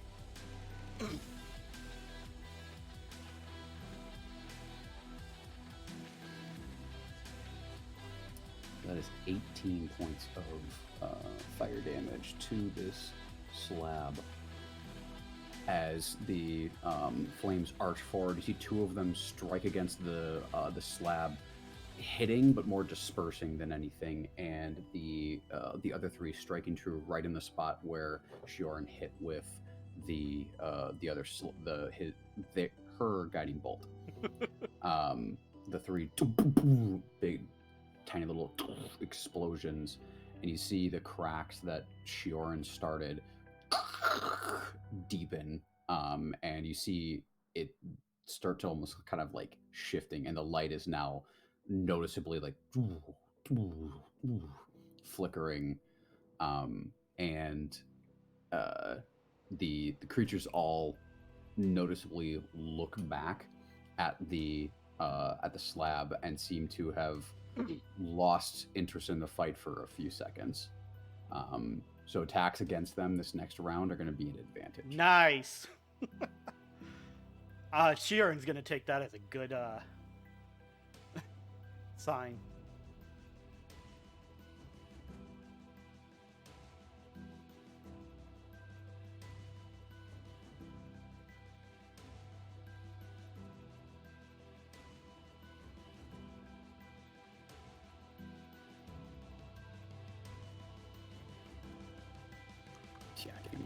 Yeah, really, he's got this.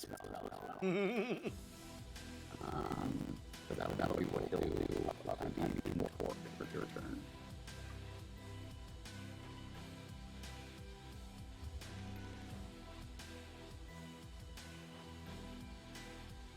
Sorry about that. Can you respond to a message really quickly? Yours? Torque saw the little green one walk up, right, to him? Mm-hmm. Okay, well, he recognizes long stick, and stick has no sharp, so that means he's a shaman, so he's gonna start clawing him. You are going to see a rolling pin hit in the head, though.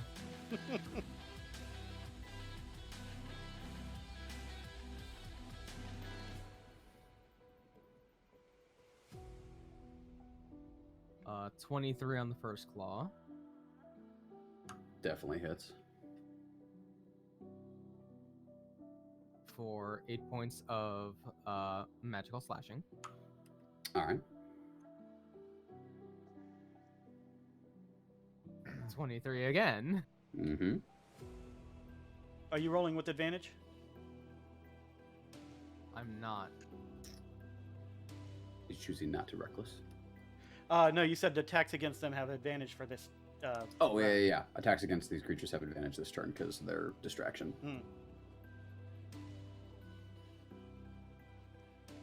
Just to make sure you don't get well, a nat 20. Yeah, let's go ahead and let me just quickly do 2 additional rolls, and then I'll see Go if on the to your damage third gets attack. doubled on either of them. Oh.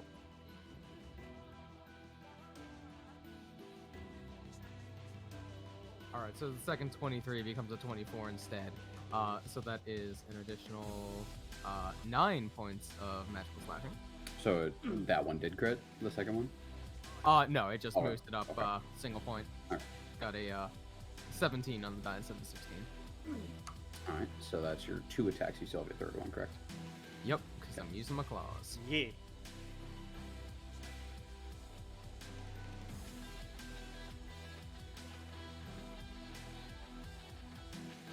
For a 16 total. 16 total. Just hits.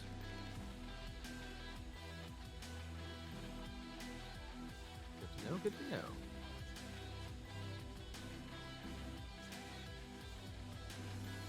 For 11 points of magical slashing. All right. Yeah, you.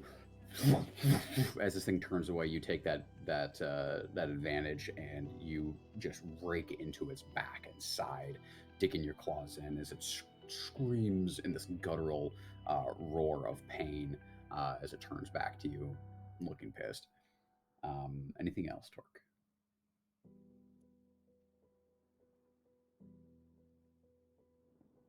I know I said I'm supposed to not put things in my mouth anymore. I mean, hey, you can't taste anything right now, anyways. Oh yeah.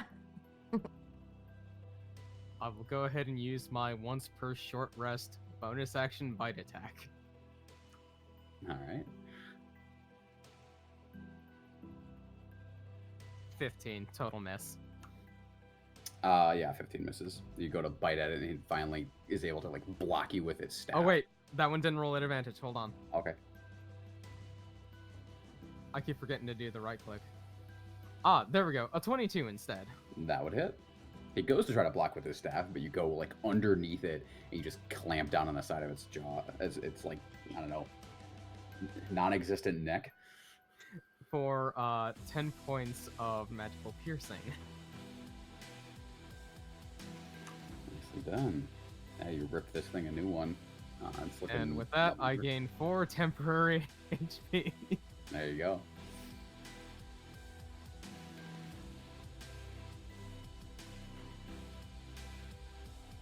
So yeah, I'm happy with that. Is that it for your turn then? That is my action and bonus action. Yeah, and I don't feel like moving. All right.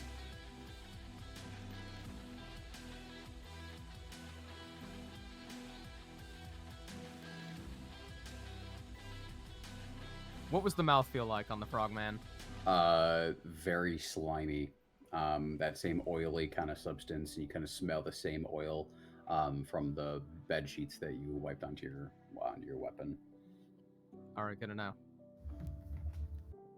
But it didn't burn at all. Your mouth just feels slick.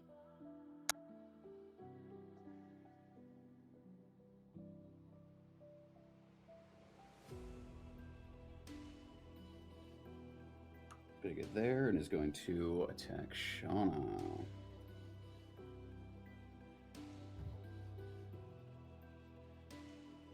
Jeez.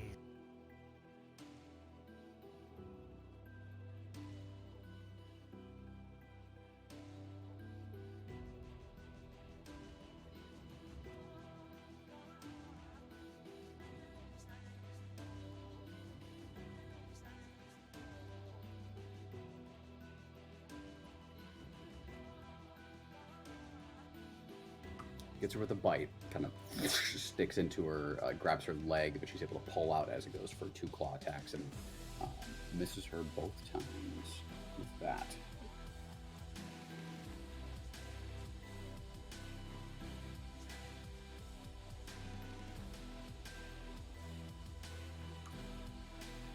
One is going to attack you, Torque.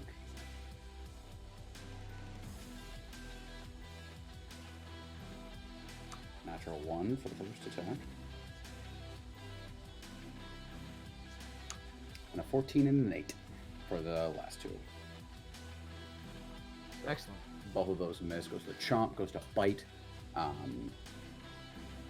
And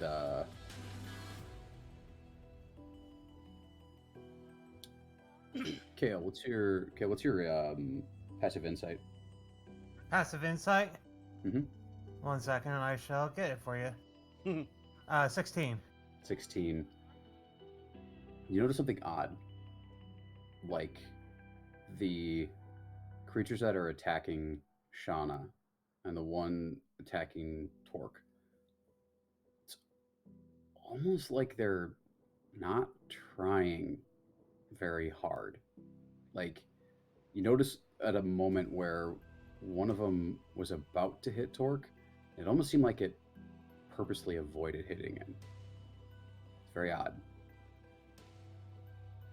We've seen this before.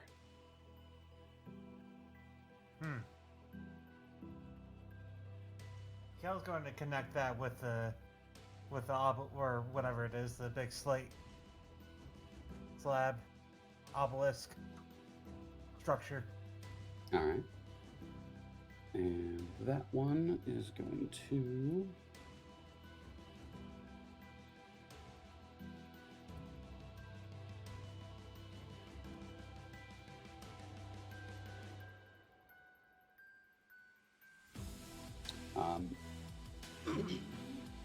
He's going to move away from you, Torque, back up.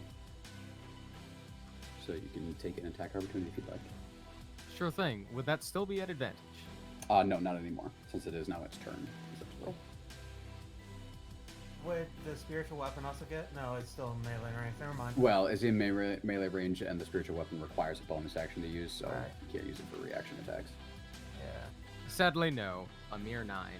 Alright, so it moves back, it brings up its staff, and you see it kind of swing it around, and the top of the staff kind of lights up with fire, and it hurls the fire. One at you, and the other one at Kale. 17 to hit you, Torque. Hits the dead rabbit. Poor dead rabbit. I thought you said your AC was 18, or am I wrong? Yeah. Oh, Thus, okay. it hits my shield. Gotcha. Yeah, that's right. Alright. It's And okay. The dead rabbit has survived worse. And a 10 to hit you, Kale. That misses. You almost don't have to move out of the way of this one.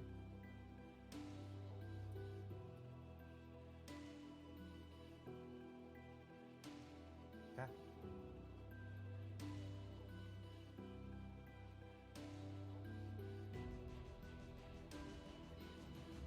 This one's going to make 2 of its hurl flame attacks at Shauna.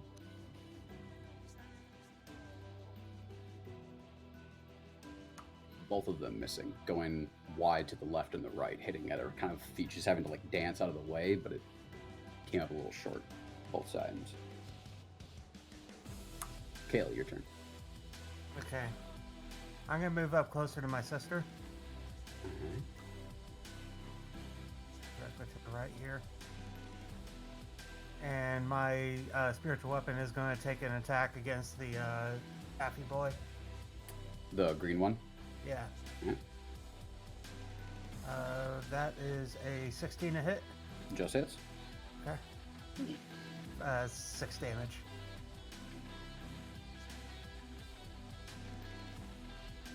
Okay. Alright. Kind of swings in, And- clocks him again in the head. Then Kel grabs his holy symbol and says a prayer and basically ends it with "Don't fuck me now." And he casts Guiding Bolt right at that obelisk. Alright. Or slab. Alright, make your attack. Okay. That is a 20 to hit. 20 definitely hits. Roll your damage. Okay. This is also a level 2. Level Right. 3, sorry. Level 3. I misread the thing. So that is 66. So 66.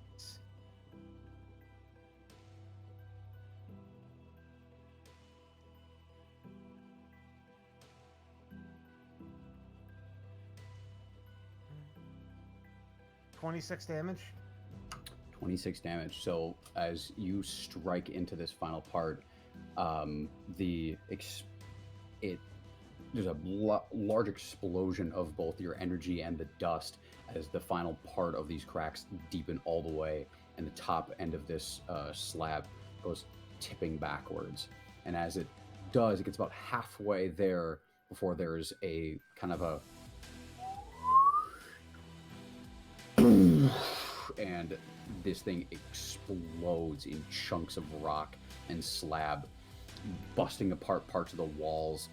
Some of them actually go forward all the way to the point where the green one that's by you, Torque, gets impaled in the back by a large slab of the stone and gets completely annihilated. Just gets pinned to the ground by this slab of stone, and there's this cloud of dust that kind of out and kind of impairs vision for a few seconds. And as you're all trying to collect yourself quickly, as the battle seems to still be raging, you hear this. And as the dust clears, you see that all of the creatures have stopped attacking. And Bali is standing there looking over, and shifting next to him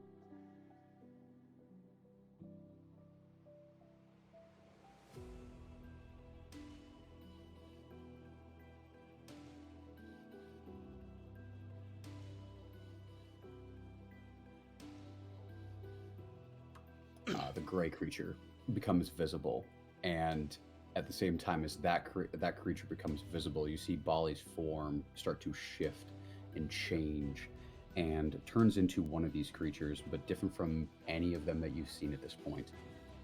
He is almost black-skinned, and he drops the sword that you gave him, Kale, and reaches onto his back where a large greatsword is that he slowly just takes off the side and puts it at his side, and just has a big grin on his face and says, "The prophecy comes true. I can't believe it worked. All this time." You see all of them with grins on their faces. You're all looking around very confused. And Bali now looking at I gotta change this token 1 second. We gotta get the fuck out, guys. Didn't we insight check him a few Attribution times? has no idea what's going on. Like, he's out in the hallway Didn't we- assuming everything's kosher. I swear we insight checked him. I swear we did too, yeah. You did inside Yeah, check y'all him, did. but And you got very ambiguous answers. you did. And also, you didn't roll as high as his charisma was. How high is his charisma? Let's see here. Pretty high. Yeah. It's gotta be like 20. He's also, like I said, he's got black skin, and he's got these like protrusion like horns and spikes coming out of his shoulders and along his arms, and he's got a ridge of spikes going down, of black spikes going down, same kind of material as you guys have seen in those creatures, sticking out, that shiny obsidian black. His teeth are made of it at the same thing, and he actually has spikes along his arms as well, as he almost kind of reaches down and rests on the knuckles of his amphibious type of hands, and just this big evil grin with a toothy maw. I love that phrase. And Thank you, Matt. give me just a second here.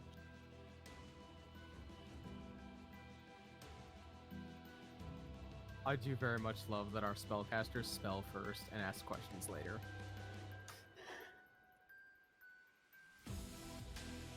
Well, I was under the impression that the slab was bad. And Kill fucked it up again. It's great. No, this was probably on Shioran. Fjorn didn't let Rhett speak, and we have no idea what's in Rhett's head, so... Didn't let Yeah. Red speak. Unfortunately, the only one that had any inclination towards this at the far end of this was Rhett, but she unfortunately had to run. I'm gone, guys. Not there.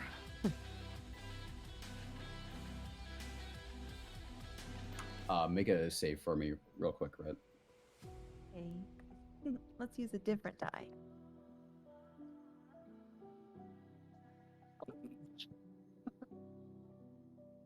It's not a natural 1, but it is a 2. Plus what? Oh, what kind of save is it? I mean, you have your aura of protection, so it might be high enough, depending on what your wisdom save is. It's a +9, so that's 11. 11, unfortunately, still fails. So yeah, you continue to... It's not a 1, but it's a 2.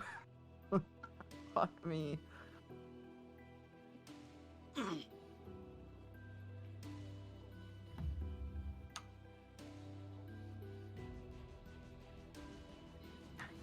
Yeah, Can't so believe that. you just keep looking at whatever is in your head is just terrifying the hell out of you, and you are just Fuck me. gone.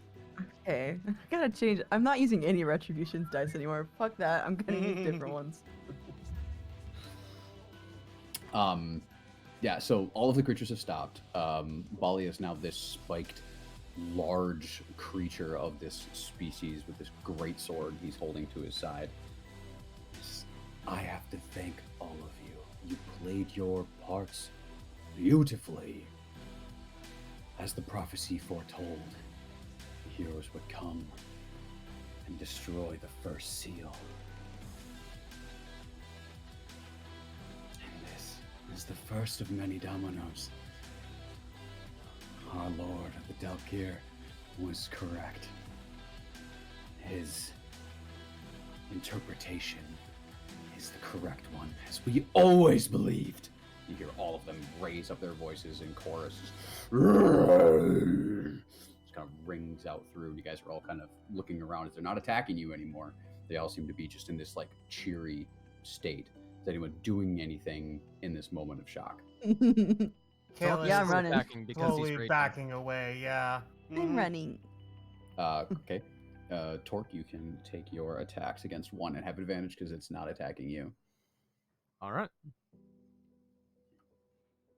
Kale's also gonna grab Shauna and pull her away from this. First attack roll is a 1 and a 2, so that's a no. Alright.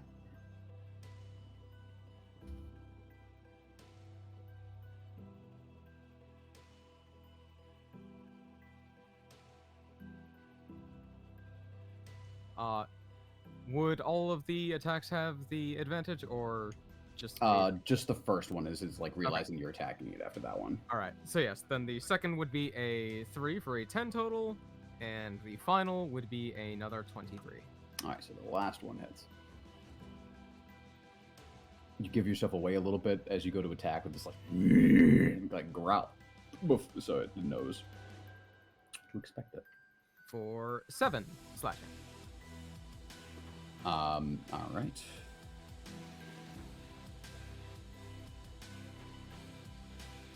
Seven slashing.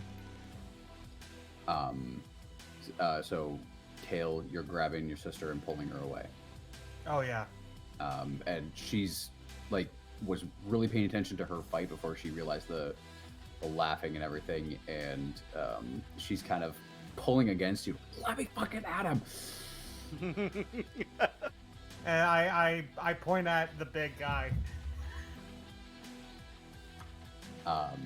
And it's just grinning. It moves over by Torque, and it kind of opens its arms and says, "You have all been so gracious in completing your tasks.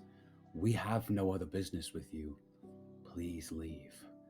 We will not accost you on your way out." And all of the creatures, just most of them, all turn around and are holding up their hands. And as you're looking where they're looking, the dust of the slab is starting to fall, and you see this small little dot appearing kind of in the center of where the slab was. And as you're looking there, there's this kind of this purple lightning that streaks out from it and kind of scratches across the wall nearby, leaving this kind of like radiated kind of purple look to it as it streaks across. And there is a evident feel of something heavy and dark coming from that little dot. And they all seem to be raising up their hands in what seems to be worship.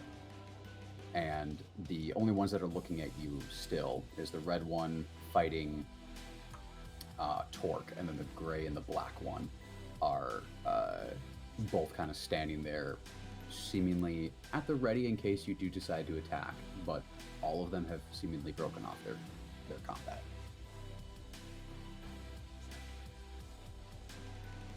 I'm going to yell for Torque. How would you like to get my attention, oh speaker that speaks in dragon? Dissonant whispers. That would make him run away from you. Well, shit. I will.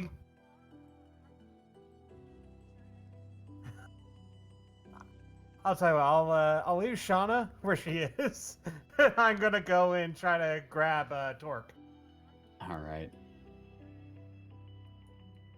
You move in, and these creatures all let you pass unaccosted as you get towards Torque, as he is still in combat with this red one.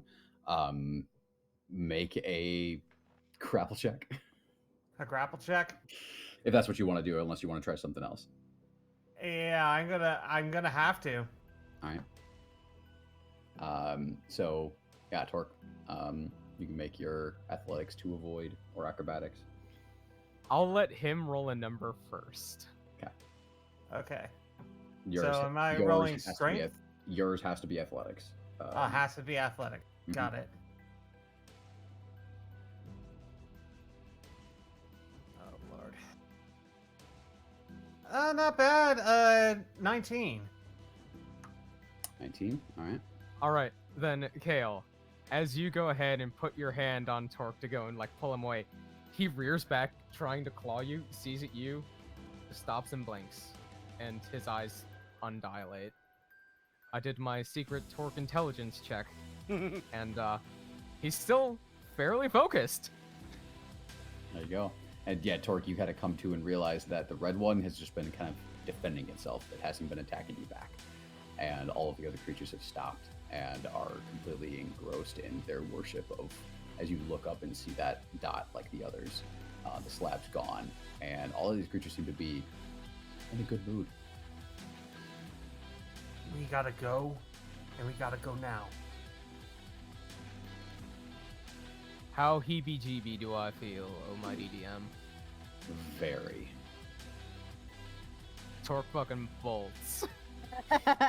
Can I roll to like stay on him? I mean, yeah, you got a 19. You're holding on as he's going. He's He's dragging me. I'm dragging like, your oh, ass. not that fast, geez. Shauna slowly backs away, looking at the lot of you. What are we doing? What's going on here? We've been tricked. I think we need to get out of here. You hear from back in the temple, the not Bali creature. That elevator over there will take you back to the surface. Enjoy the days in the sun. They won't last. Quick question. Can it be used twice? Because I have a friend who, may need to be grabbed. You don't get an answer back. As you see the creature get into its position, as now the gray one has kind of taken a side position as the black one gets in the front and starts chanting in this guttural, froggish language. I asked. Can I roll Merrick. again yet? Go for it. Okay. I'm going to use my Whose dice is this? Yes, Air's with die. your save, you don't need to roll that high. I know. I know. If I just even roll like a 10, I'm sure I could. Not pass. even. Roll a 5. Okay. Just roll a Yeah, 5. with your bonus, you just need. It's so bad. I have what, a +9. Come on, Can't Rhett. pass a DC 14 save. Come on.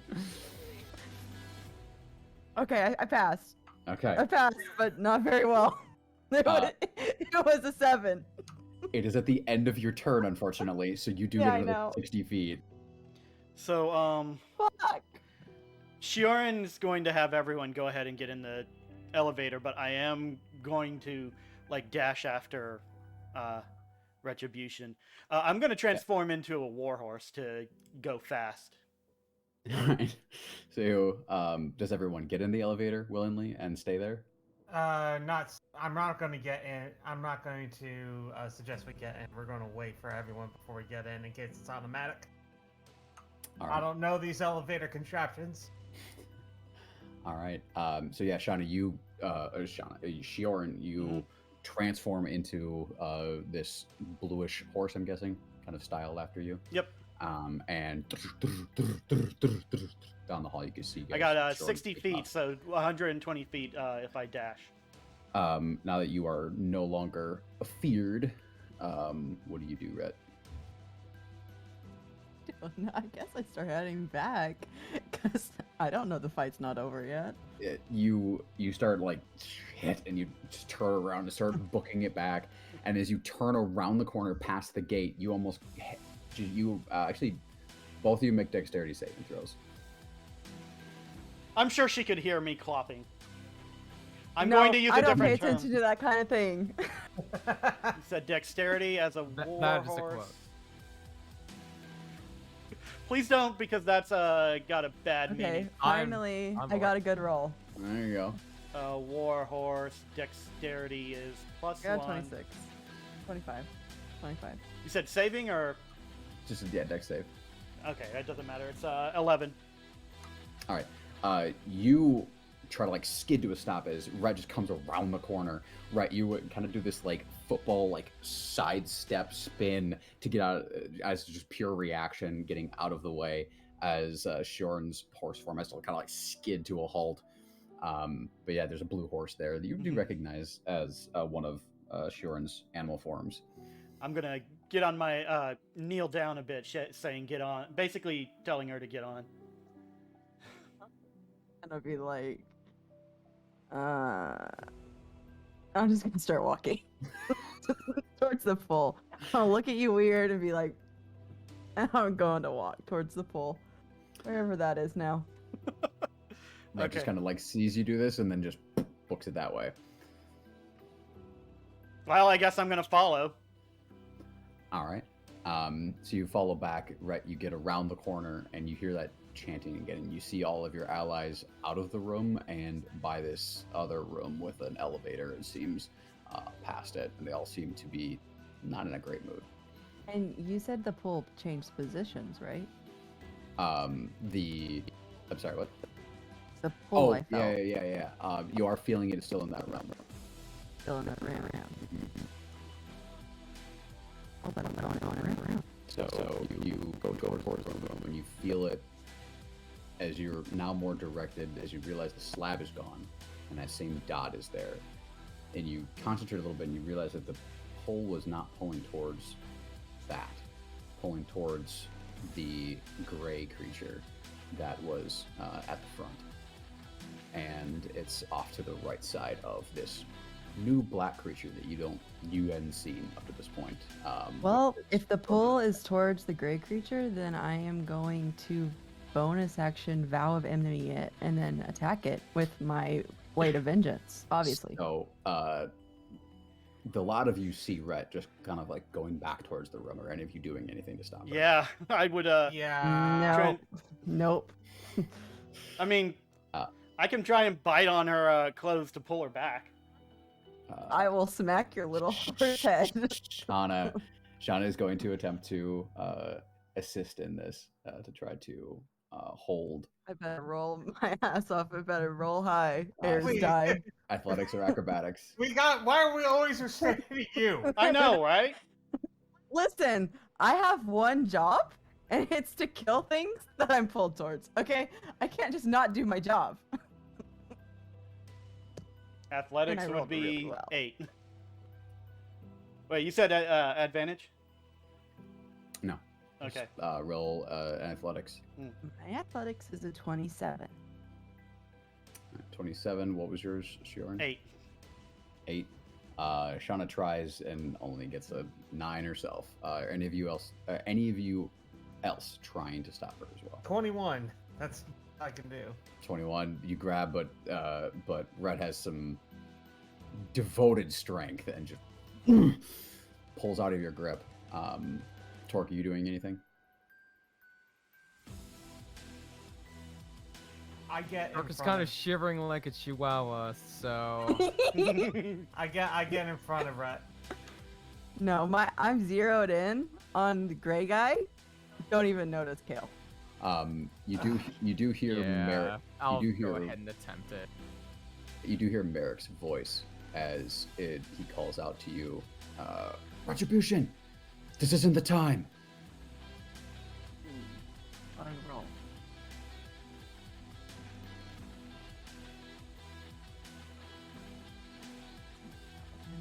So everyone Fine. grabs at Rhett, and then Torque, shaking like a chihuahua, just gently paws out with a 2 on my die. Oh, I don't want to have to do this. So funny. Also, I did not listen to Merrick, sadly. All right, so the lot of you are unable to stop her in this first round, essentially, and she calls out with this loud kind of roar of her war cry, essentially, as she targets in on her, she zeroes in on her target, and she books it into the room. With your full action to dash, you'll get close. You do get most of the way into the room towards the creature. What are the lot of you doing now? I'm going to try to get in front of her. All right, so you dash forward. You would get basically level with her with your dash as an action.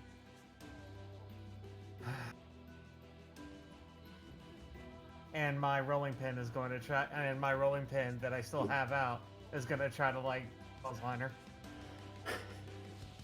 Not like it's just going to be there, not clothesline someone at full speed. It's just going to be there as a stop sign. All right. So make your attack roll against. It's not attacking. It's just going to don't run into me kind of thing. Okay. Anyone else? Torque is gonna start climbing up the elevator shaft. Dork is like, I'm out of this bitch. Torque runs. has exactly 2 ties, and he's already gotten 1 hit that he needs. Torque runs. What about you, Shorn?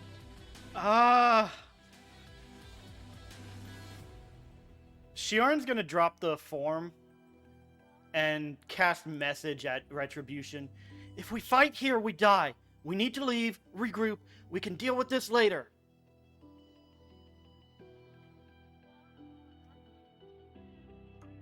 Make a persuasion check. I will let you set the DC, Retribution, for your own, however you feel it would be difficult. Yeah, to that's gonna be a convince no. Retribution of this. What was the roll?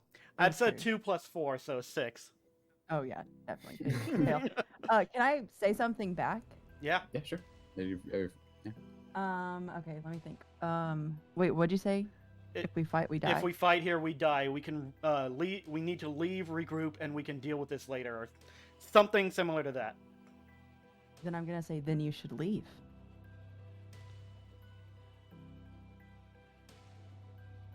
Well, I hope you got a new character, Tori. Listen, I'm doing what my character would do. Yeah, sometimes that's a It's all right. bad decision. As we all do. I know. It's continues like to I don't climb want the to shaft. keep her here and fight So, 9 things that are definitely gonna kill me. But well, She's not gonna listen, so I think we need to go. I God. can't really help with this fight. I've got one more spell left in me, and even if that's healing, I don't think it would be able to take on all of these things. You guys watch. You guys are backing out of the room at this, and Rhett steps forward, comes down with a big swing, and just slices into the back of the gray creature. You see it rear back in pain. Its back just opens up wide with a nice divine smite, most likely, through the back of it. The black creature off to the left sees this, turns, and you hear in your mind, Rhett, "Fool," as it takes its large greatsword and comes swinging at you.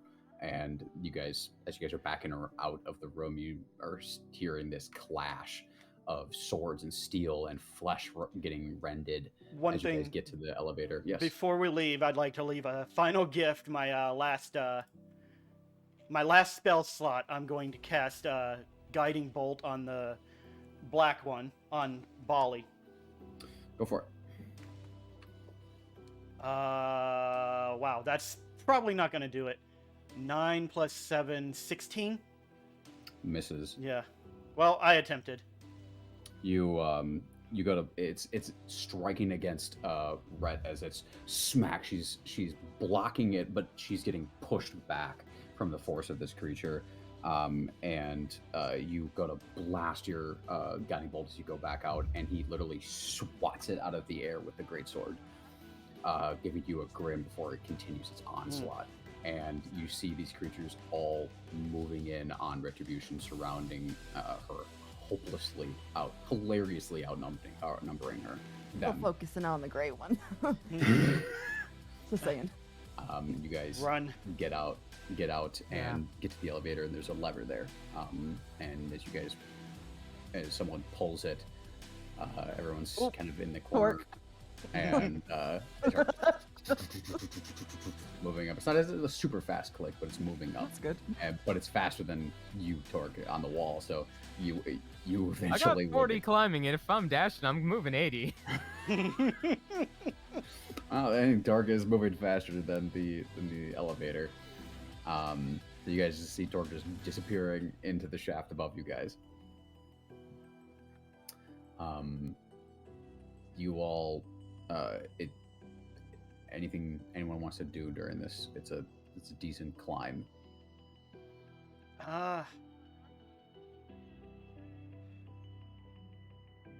Fuck. Shuren's This elevator's making noise, right? As it's Mhm. climbing its way up? Yeah. Okay, eventually Torque will look down, hopefully see it coming up, and he'll just, Oh, with everyone. you cut off. What was that? You're doing once you see it coming up, you're gonna do what? I'll let go and hopefully land with everyone on it. Okay, make a acrobatics check for me.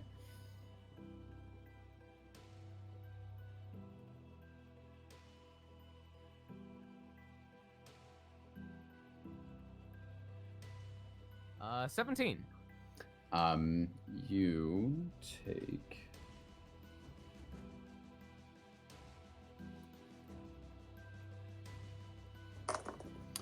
11 points of fall damage. You've avoided some of it on your way down, but you kind of, and the whole thing kind of shakes as Torque lands on this wooden pallet like That's great. elevator. And it seems like a little weird, a little cautious at first, but then it continues to go up as it's like kind of vibrating and shaking as it's going up.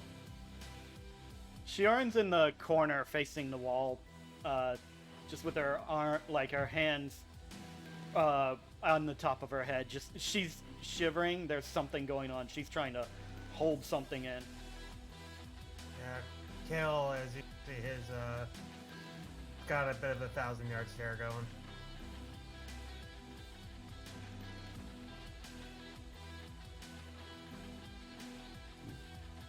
The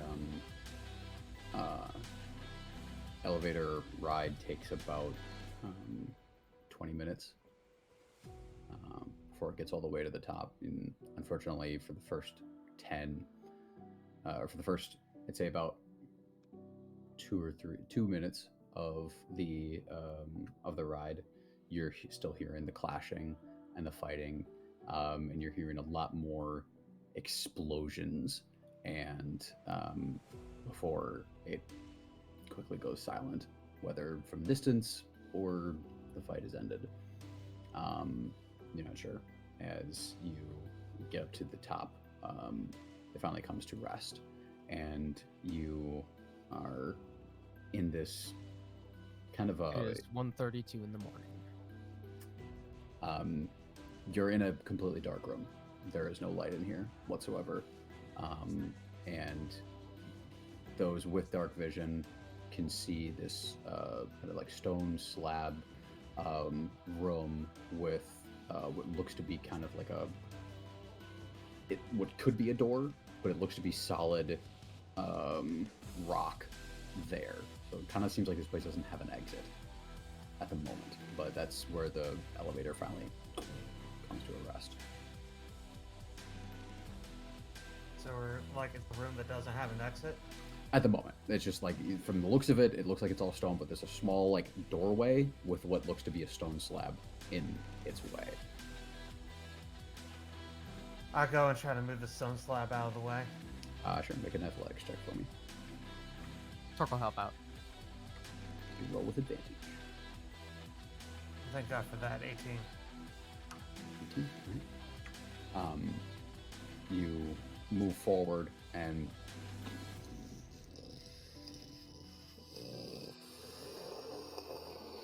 it's a slow process, but you and Torque are able to push this stone slab out, and as it gets about like 2/3 of the way, you suddenly feel kind of a rush of wind and fresh air kind of blows into the room, and as you push it all the way open, you see, as you step out, that you are in kind of this rocky hill-like area. Almost looks like a big, like just a mound of a boulder, and this seemed to be camouflaged into it. And as you out of it, you're up above the plateau again, looking out over the vast expanse of this cliffside city and the ocean beyond. And you're outside, and the rest of you follow. It's dark, it's night.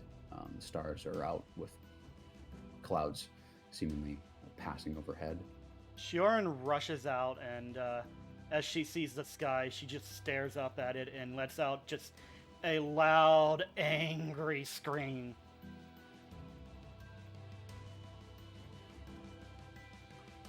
Echoes out across the chasm and across the waters that are crashing against the stone below. Let's get back to Zilspar.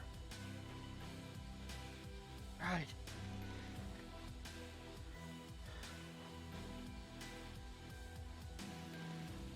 Is there a clear path to the ocean? Not from where you're at. It's a pretty steep cliffside, probably a good 1,000 feet or so. But nothing where anyone's living. Find her chest. You guys can quickly find where it was rested at the top of the crevice. Torkel, grab it. All right. His rolly wheels. And you guys start heading back to Zilspar. And as you guys heading back, looking back at the chasm city behind you, not quite sure what has occurred, what has happened, what you all unwittingly helped with. You guys head off into the night, and that's where we'll take our break. Oh shit! It's only break time. It's only break time. Oh my god! Oh, it's 9:28. So well, we had to get through the battle. we'll be back at quarter 2. Yeah, 45. Okay, Yep. cool. Wow. Okay then. Mutant. Kale was not in a good mindset. Now Shioran isn't.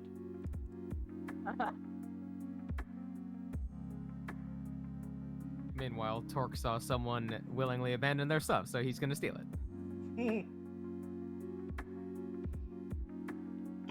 Alright, we'll see you back in a bit.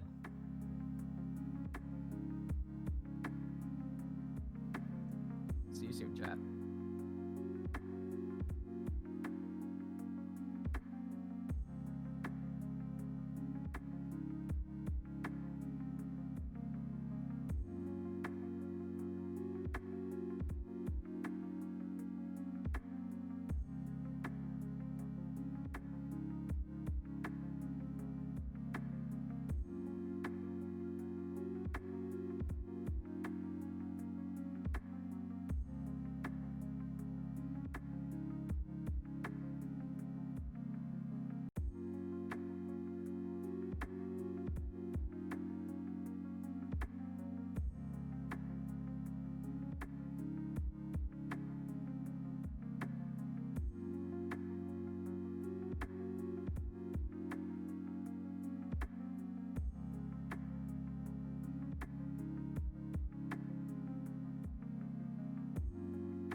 Sorry about blinding you there, chat. Webcam's got an automatic light.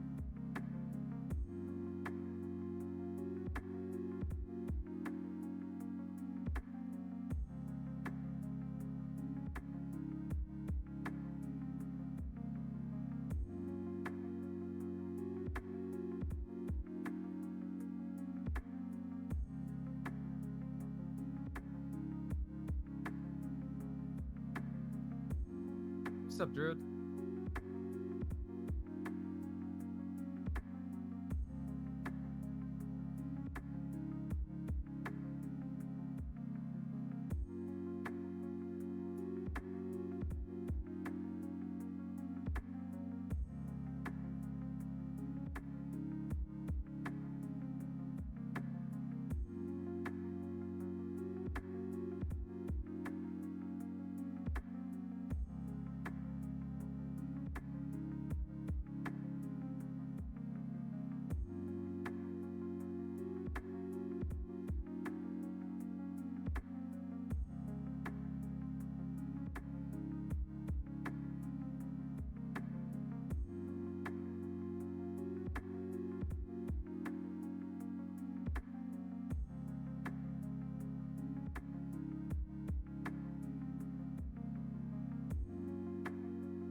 Hello, Zangetsu. I heard you blinded chat earlier. Yeah, my webcam has a touch screen light effect. So if I tap it, it'll turn on a light that filters through 3 stages of brightness on 2 different types of light, cold and warm. And so the only way to shut it off is to go through all 6. And I accidentally tapped it when it was off because I was an autopilot, so I had to cycle through it twice. Yeah, I could do something like that with my ring light because I have my camera set in the middle of my ring light, where like ring light's like right around here, and the camera is slightly back, so I can blind people by putting my hands up like that. Yeah, and it's also got a cover, so whenever I switch the cover around, it normally taps the light button.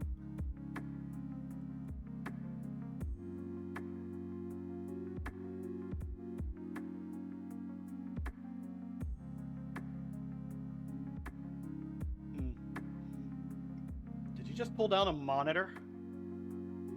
I only got like a half a glance at whatever you just pulled down, and it looked like No, a it was monitor. my keyboard. Bringing it over so I don't gotta lean over.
Alright.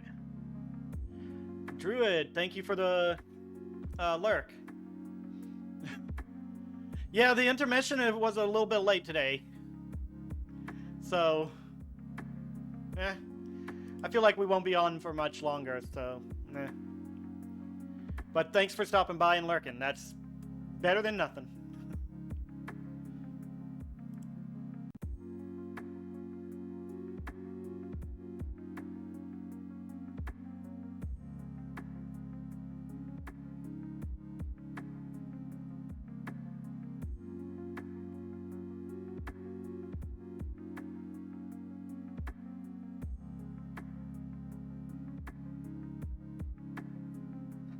How is Torque holding up?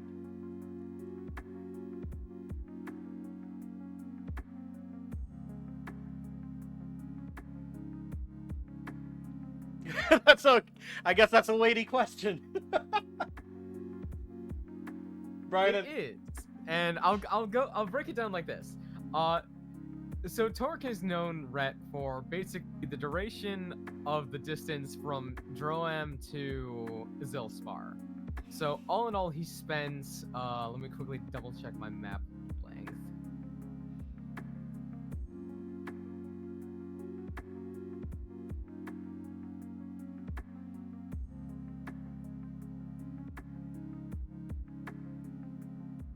He's known her about 3 weeks total. Not counting the, 6 days that we've just spent together from Zilspar to where we just were. In that time, they didn't exactly talk because Rhett is not a very talkative person, but what Rhett did do was sharpen their sword a lot. And to Torque, that sounded very close to music. And so, Torque is very saddened at the loss of this very talented musician. Okay, I can see that. Yeah, Brian and I were having a conversation, and our characters are not doing well mentally. Yeah. Yeah, and that's understandable because you two are also fresh off of reuniting with, old friends after the death of other old friends, and now you walk into a situation where, and I'm just gonna lay it down, you legitimately helped one of them die. Cause it's one of those things where there was nothing we could do to win per se. That's not even the problem. But walking right into their hands was especially harmful. So that's one thing that's fucking with Kale. That's one thing that's fucking with Shioran, yeah, but Shioran has been trained all her life to do good things, and when she hasn't, every time she's tried to do something good, it's basically failed. Yeah, and, I mean, that was one thing that I was eyeing, especially with the woman in the breeding chamber, because I'm like, okay, how is Shioran going to handle this? Because out of character, I know once they get to a certain stage where the thing's moving, they're just dead. But Shioran's first instinct is woman in pain, heal to help. Mm-hmm. But If she doesn't, I'm just saying, if she doesn't get a win, she's gonna break. Yeah, same Kale. Like, this is, I guess I can explain it better in roleplay, so I will. I have Welcome caused back, so Scott. many Welcome back, Tori. issues. Mhm. You know, All my Tori, fault if you for don't all want of to them. play with us, you can just tell I us. know, right? I'm sure, oh, what's his name? I'm God. sorry, you guys. I'm sure Hisoka would love to take over. I'm sorry, friends. I truly am. I'm just gonna. I mean, for your own character's pay, not for mine, because I'm just having fun. Next Doing what my character would do. next session when I update the cover art for the thing, I'm just gonna stamp whatever your new character is on top of Retribution. Yeah, There's keep gonna going. be like They're gonna 20 get of so them small. before we're over. By the time this campaign is done, it's just you're not even able to see it anymore. It was a one-time joke that I figured would be gone after a little bit, but now I'm starting to think it's just a way to keep count now. Mhm.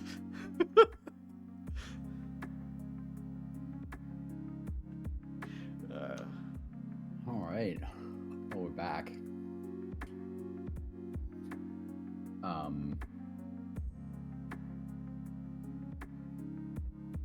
I will say that. All right, I'll get to that later. You guys get to Oop, wrong a one. point where you're just exhausted. There we go.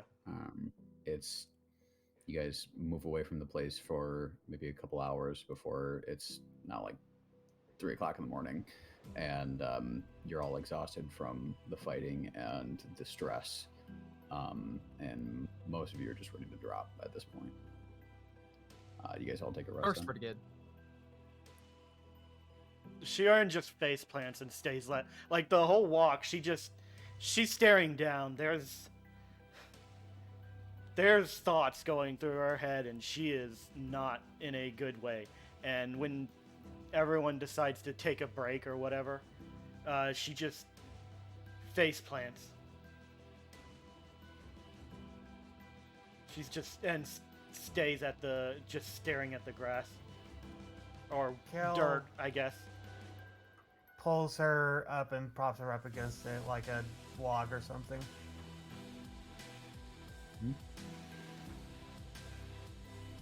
Torque starts writing down everything he saw down there. I'll take watch.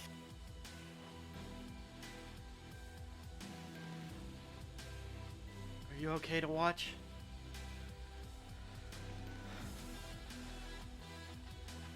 Get some... Hi.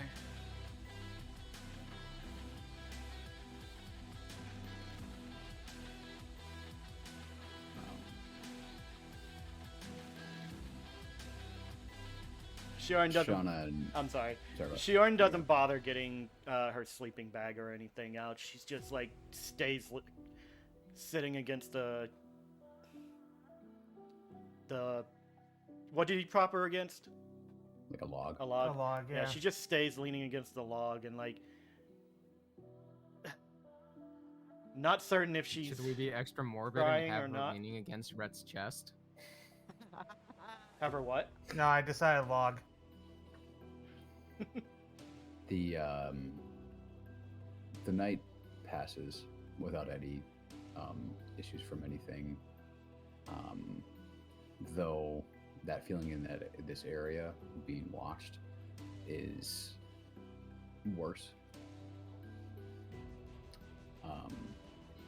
It's a foreboding, ever-present presence that is just kind of sticking there in the back of your minds. You're all at this point kind of used to it, but it's still there. And it's not a very restful night for any of you.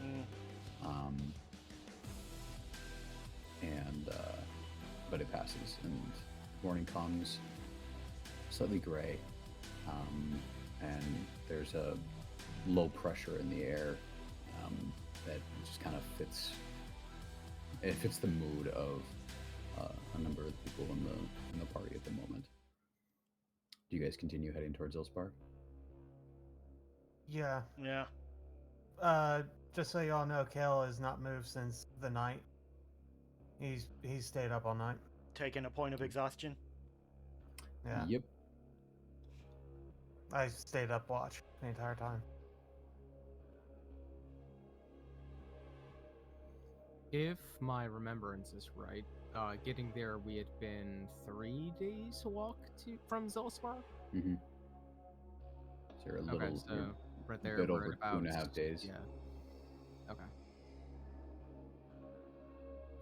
Is there anything anyone specifically wants to do on the way back to Zolspar?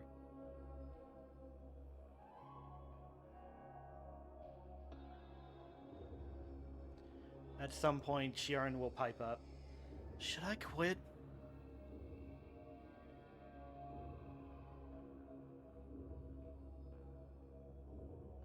Quit what? My Lance tried, trying to help people. It's...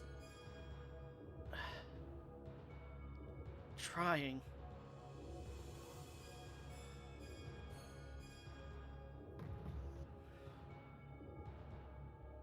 I feel like I made everything worse.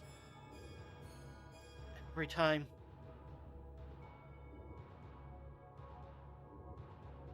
You did. I saw that coming. She stiffens at that, but she does not respond. But still helped them make their goals done. Help in many form. Not ideal. Still helped. Merrick pipes up. I think what Torque says is partially true. The other part of this as well, unfortunately.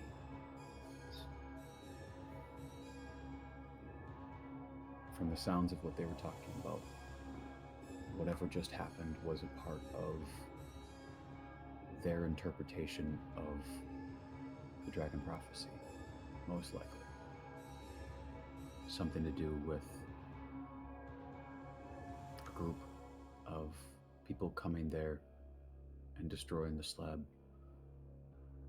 I'm not sure exactly what that means.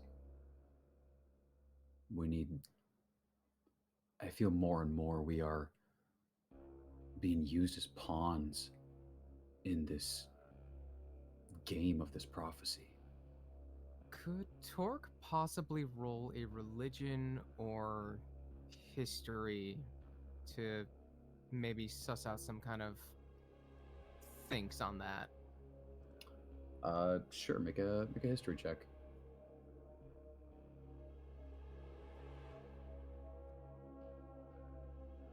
Okay, so with a mighty 8, probably not thinking too much.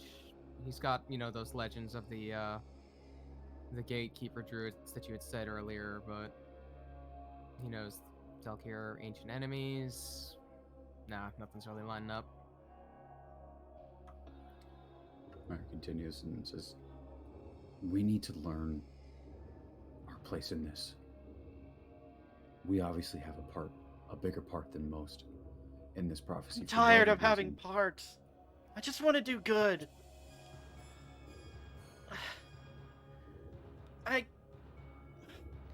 I do enjoy being training for a druidic knight, but her hand goes to her necklace. I don't want to marry some random guy that I barely know. I don't want to be part of a prophecy. I want to help.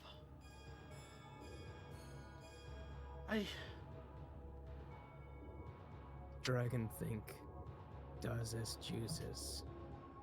No choice. Unless unravel. Who wrote the prophecy? Prophecy is not written by anyone. It's a interpretation for many of Eberron offense? dream. Siberis dream. All dream. It's... The prophecy is not something that is set in stone. It's not.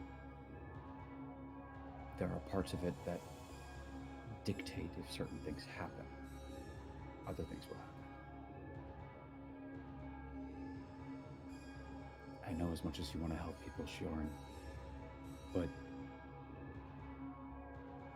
we need to figure out more about this so we can stop being used. By them, points backwards the way you guys came, by this hag that brought us back. Torkel stiffen at that. And Donna. Kel- It's like, Kel's going to grab Merrick around the neck. At what cost? Wise mothers. He doesn't try to break your grip. I'm like not trying to string him. I grabbed him by the collar. Oh, okay. But he doesn't try to pull away or anything. If we don't learn our place and try to interpret this ourselves, we're going to continue to be used as pawns, like we were today.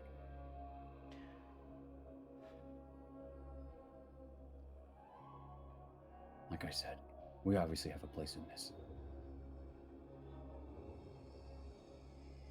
If we do this, Whether we like it or not. can we do some good for once? If we can figure out, interpret it as best we can find ways to shift things in our direction instead of theirs. But just know that those creatures are not the only ones interpreting the prophecy. There are many others. We'll be putting ourselves in a game that is far larger, than even the kingdoms of this land. This is a game being played by creatures that don't die, that live on for centuries, and they play the long game.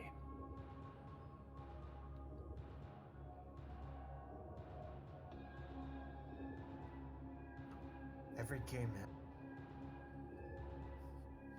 Does. I think we can find it. I just don't know how yet. Torkel take his claw and tap it to his necklace that he's worn since being around. Find the dragons. Wake them.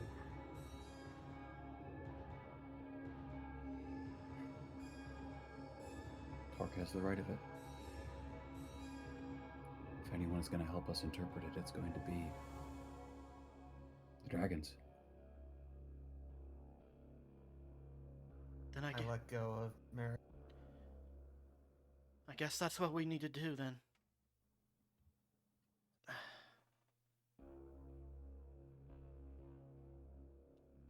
I'm not saying this with any ease, but if that's what we need to do, then I think I will try. This is the last thing. I don't know if I can take any more failures.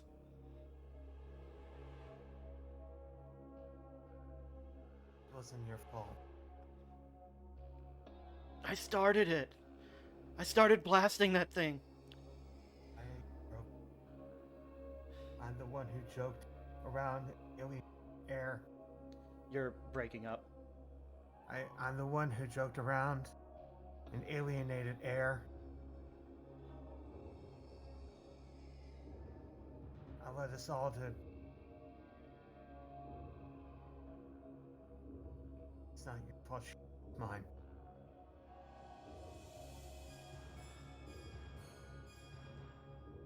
How does Shauna take that information? This is my fault. Shauna would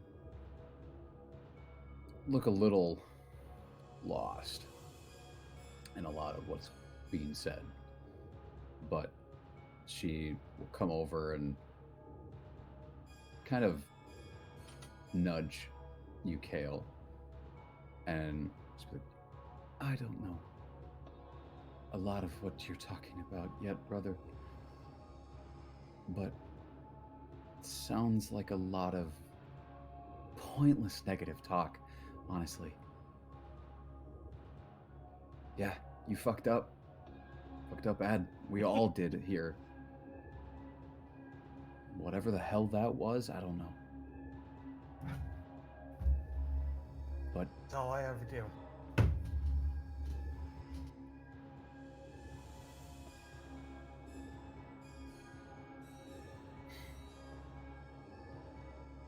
doesn't mean we can't turn things around.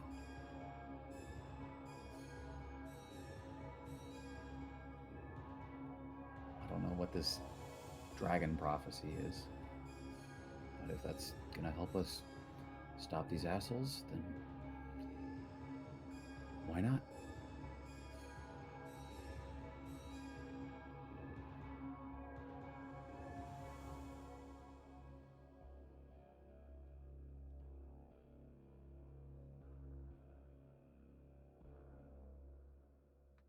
Something I've learned along my way, because I have fucked up as well a lot. I don't like to telegraph that to you, or anything in that regard. But I've made a lot of mistakes myself. I've hurt people. I've let down even more.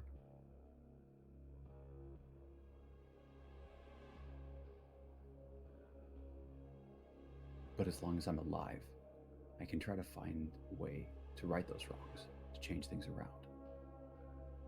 If I give up, if I stop because of my failures, then that's all they'll stay.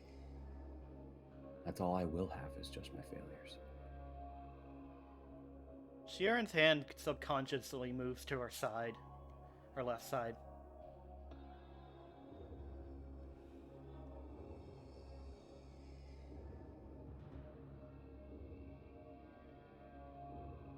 Y'all got the wrong Hawken. And Kel just walks away.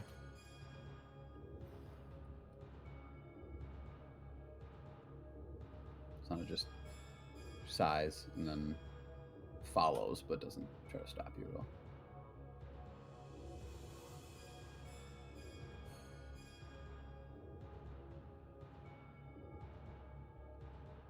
Torque waits on Shiorn to move before he moves. Yeah, Shiorn's following Kale as well. Medical. Stay towards the back.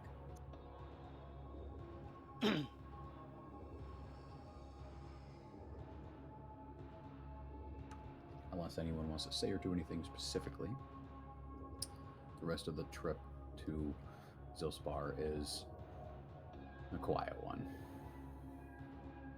to say the least. The only other thing that Torque does is copy his last 2 days' notes 3 times over and attempt to get into Rhett's chest. Is it locked? Yeah, it has a lock on it, but it's just a normal lock. Which, over the course of the rest of the 2.5 days, would be pretty simple for Torque to figure out and break into. At one point, if he doesn't figure out like how to claw it open, he would just rage and snap it. Thanks a lot. Okay, what you find in my chest? Let's look. Chest. You find 2 extra cartwheels. A bedroll, a bell, block and tackle, cold weather clothing, hammer, a jug, another lock, a miner's pick, a rain catcher, a shovel, some soap, some iron spikes, a 2-person tent, a tinderbox, some tinkerer's tools, a water skin, and some woodcarver's tools. I can send you the whole list if you need me to. That'll be great. Yeah. a lot of starter stuff, huh?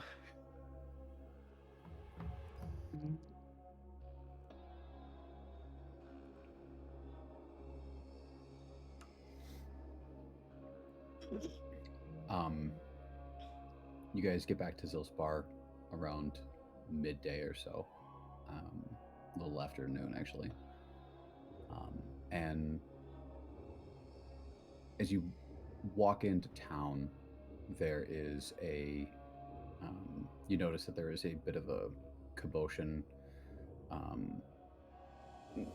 Not so much like a lot of people, but a few people kind of gathering around the Red Cliff Inn. I go over there. You see that there are a number of horses you don't recognize tied up to the stable outside. And as a number of the people notice you, Kale, one of them will come over. Kale, hey, you're back. Kel nods. You okay? To do that. What's going on? Well, a group of people showed up about a day ago asking for you. What do they look like? They're heavily armored, armed. They wouldn't tell us where they were from, but they said that they would be waiting here for when you got back. We just told them you were out. We didn't tell where. One of them Tork will red. kind of loom over. Silver. No, they're wearing blue. Would blue mean anything to Tork? Not that he's aware of. Okay. Do they look rough? They look like they could handle themselves, yeah. No, the question is do they look like they're not well behaved? They haven't hurt anyone or done anything wrong necessarily, but they kind of just took over the inn a little bit.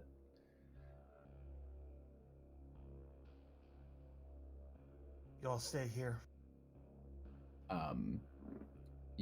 As you go to like say that, you see Shauna dart past you, and quickly she is the first one in the inn.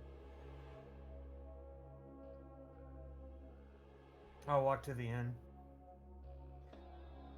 You walk in, and by the time you get there, you hear a number of like as in like chairs are getting like moved back across the floor, and a conversation you hear quickly as you're getting to the door and opening it up. You hear your sister.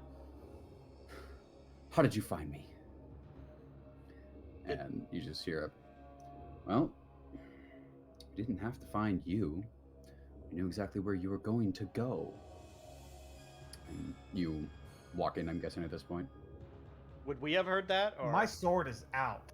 Yep. When I walk in. So, Kale, you unsheathes your sword, step in. Are you guys following him? if I heard that, I would have.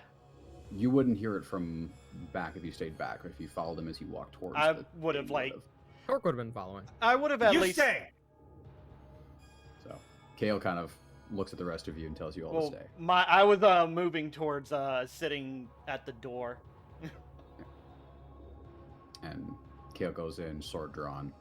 When you walk in, Kale, you see Shauna standing there in front of a table of about 8 individuals. There's a woman sitting at the far end of the table.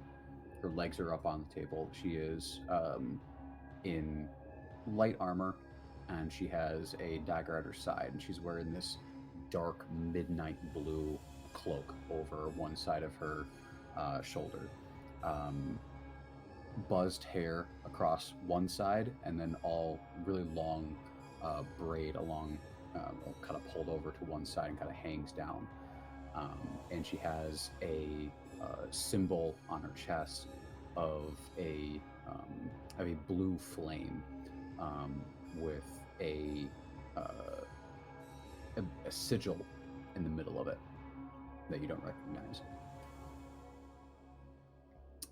Around her are a number of men and women of different races. There's a dwarf, one is a dragonborn, 2 other humans, and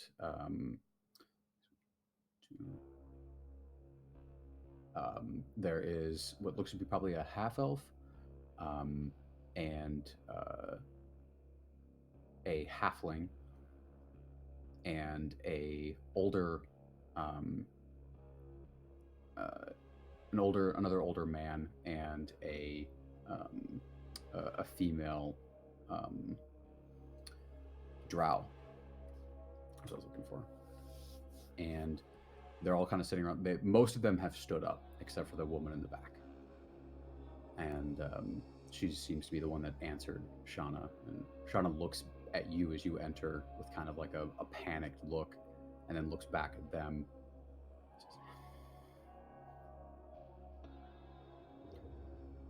Well, what do we do now? You found me. And the woman looks at you, Kale. You must be Kaelin. In the flesh. What's left of it. Well, it's a pleasure to meet you. My name is Taisha. She stands up casually, putting her hand on the hilt of her dagger. We came here looking for you, but not really looking for you. Came here for her. She points to Shauna. She owes us a lot. And Shauna again is keeping her toward her direction face towards these people, but her eye is kind of like darting towards you every once in a while, Kale. How much? More than you have. Give me a number. You got enough to buy a new castle?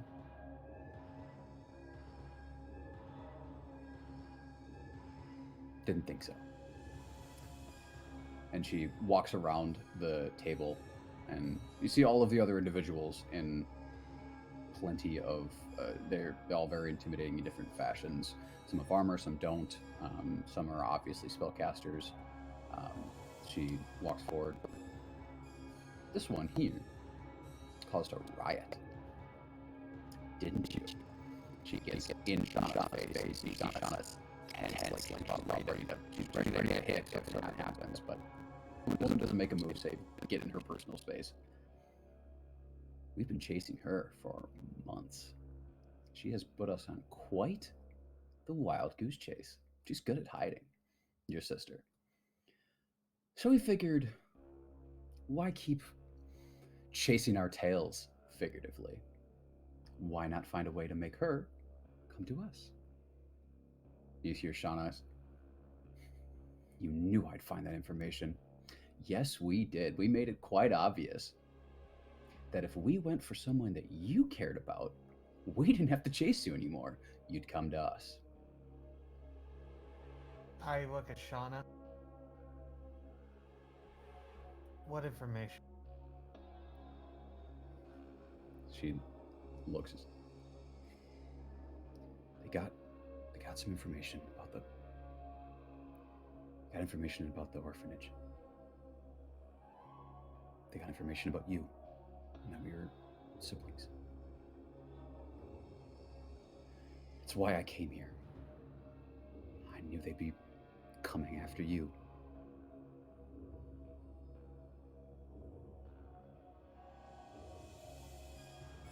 I'm sorry I didn't tell you. I didn't want to worry you. You look like you already had enough to deal with. I'm sorry. I didn't think they'd catch up this quickly. I thought we could get out of Zilspar. I'm sorry.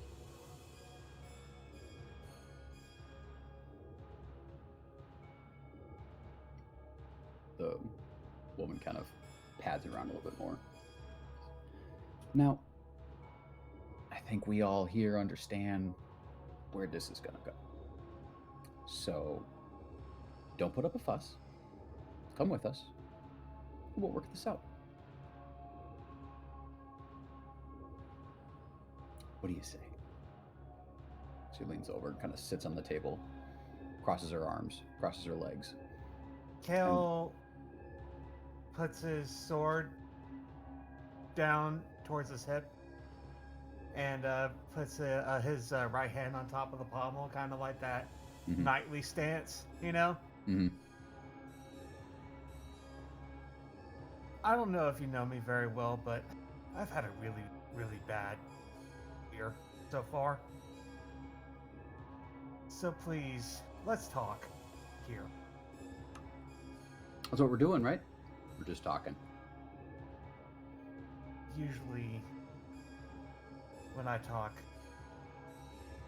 I try to lighten the mood. Not happening here. I'd say the mood is quite appropriate for the situation. Your sister here, as I said, put us on quite the chase. We wasted a lot of time trying to track her down. She's lucky I don't stake her right here. But unfortunately, for me, my employer wants her alive, wants her money's worth.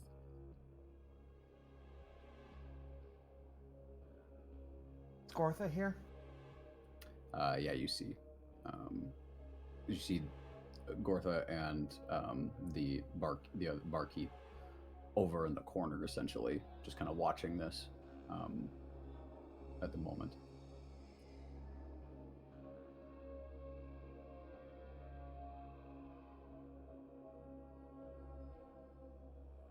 I whisper to Shauna. Plans? What was that? Sorry, you cut off. I whisper to Shauna, do you have any plans? You can tell as you're whispering to her that her hand is kind of shaking. Yeah, I do. What's that then? She looks at you in your eye for a good long moment.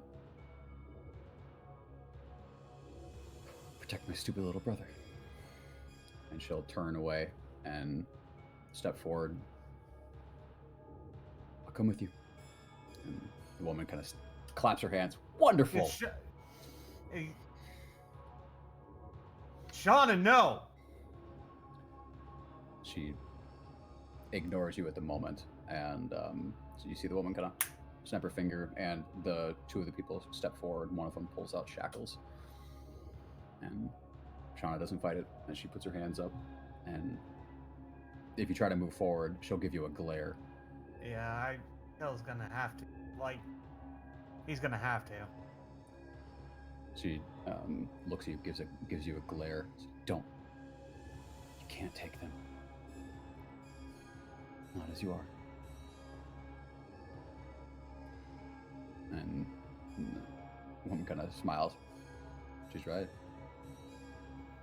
She kind of nods at her crew behind her.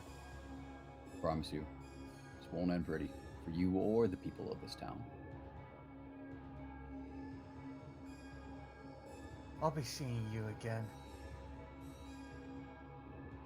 She gives you a smile as the one locks the manacles around Shauna's wrist. All right, lads, I think our work here is done. Let's finally get out of this trash heap. She takes the manacles of Shauna personally. All right, well, it should be fun. Dolly. And one of the women steps forward and pulls out a book and begins to cast a spell. If you want to do anything in that moment, Kale. Give me a name, Shauna.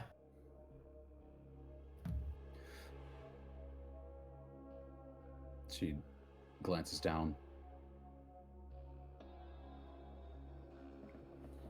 looks at you, and let me just make sure I have this right. Give me 1 second.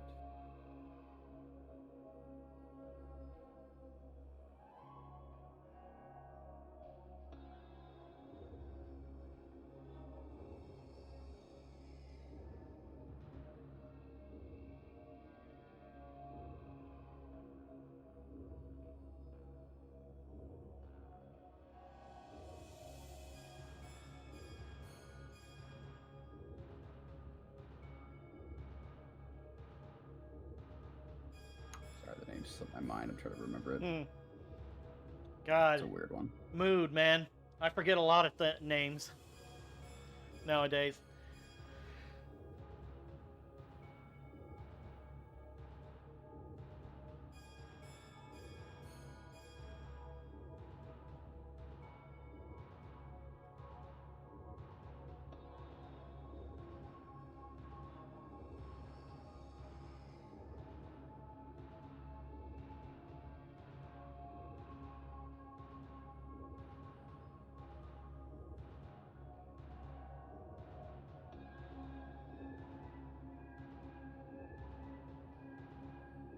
Sorry, I gotta find my book real quick.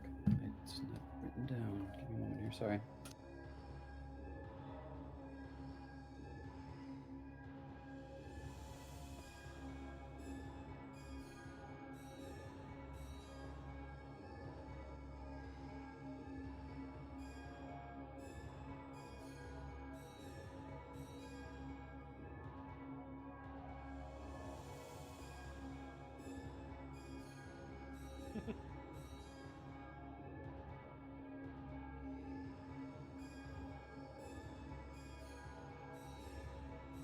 Meanwhile, we're just watching the DM stare at his crotch.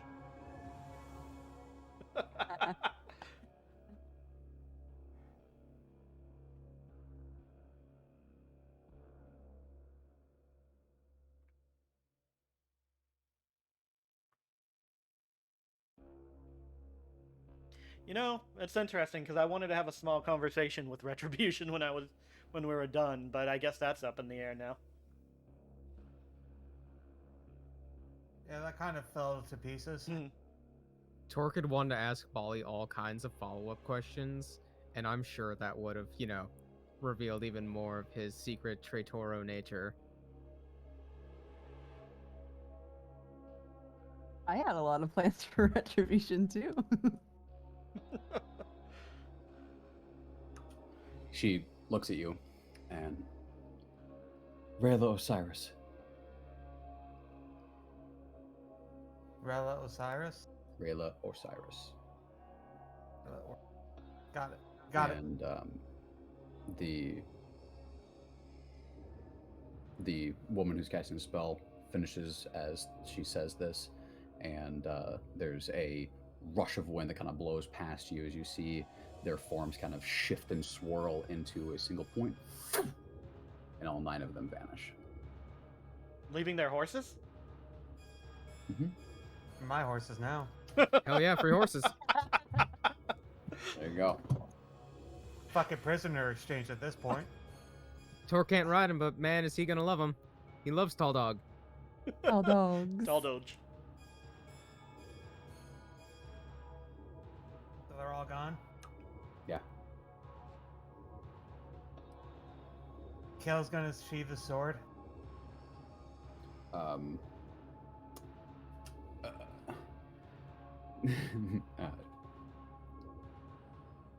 The cook is going to come running towards you. Are you okay, Kale? I just kind of look at her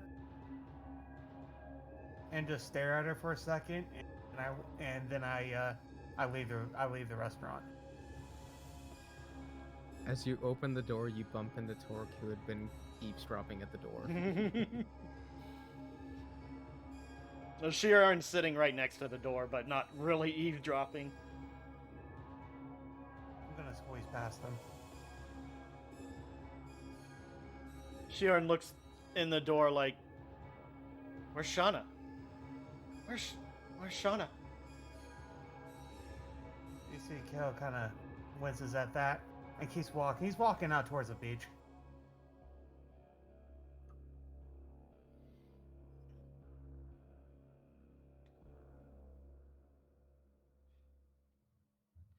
I think he needs a moment. Let's go back to the house. Torque. I guess it's just me and Torque now. Wait, no. And Merrick. Merrick's here. Merrick's there. Let's go back to the house. Let him have a moment. Okay. That's a good idea. On the way back, I want to stop and grab some stationery. And I'm going to write a letter. Alright. How much would that cost? Do you think? For enough to write just a letter, Yeah. probably like a silver. Okay. A 10-stack sheet of paper made from cloth fibers is 2 gold, and if you need paper, you could just steal one from Torque. He's got like 3 stacks. Would Torque mention this? You've seen him. You writing. have seen I him have See writing him down. write, like, religiously. I have writing. seen him writing, actually, yeah. So I'd You probably... actually saw him write the same thing 3 times in the past 2 days. Yeah, I'd probably ask him, Torque, would you mind if I, get some of your paper, please? Actually, no, Yeah, I don't he'll hand it him over. think I'm gonna write 2 letters instead of just 1. He'll hand you 2, and also the pen that he never uses because he just uses his claw to write. Alright.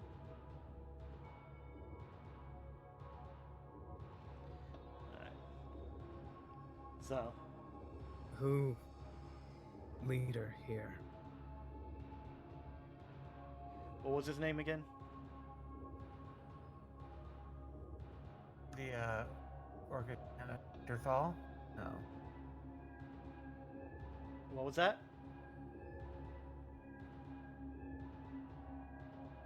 Wait a second, I'm pulling it up right here. Calling back, I guess.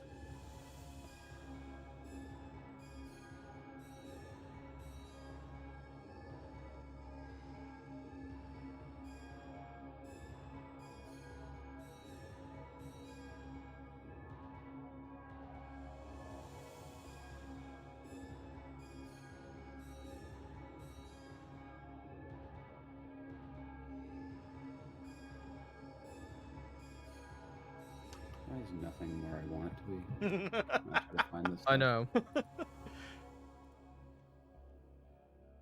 I still have a battle axe and a spear. I just remembered that. Zog. Zog. Yes. That's Zog it. was the leader, Yeah. and Jeffrey was his secretary boy.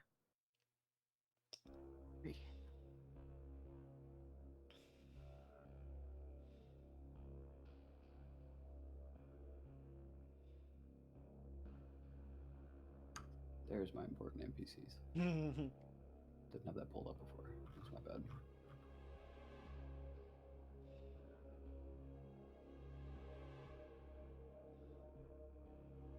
Yes, Zog. With Gortha, his half-orc. Niece. Yeah, niece to Zog, yep.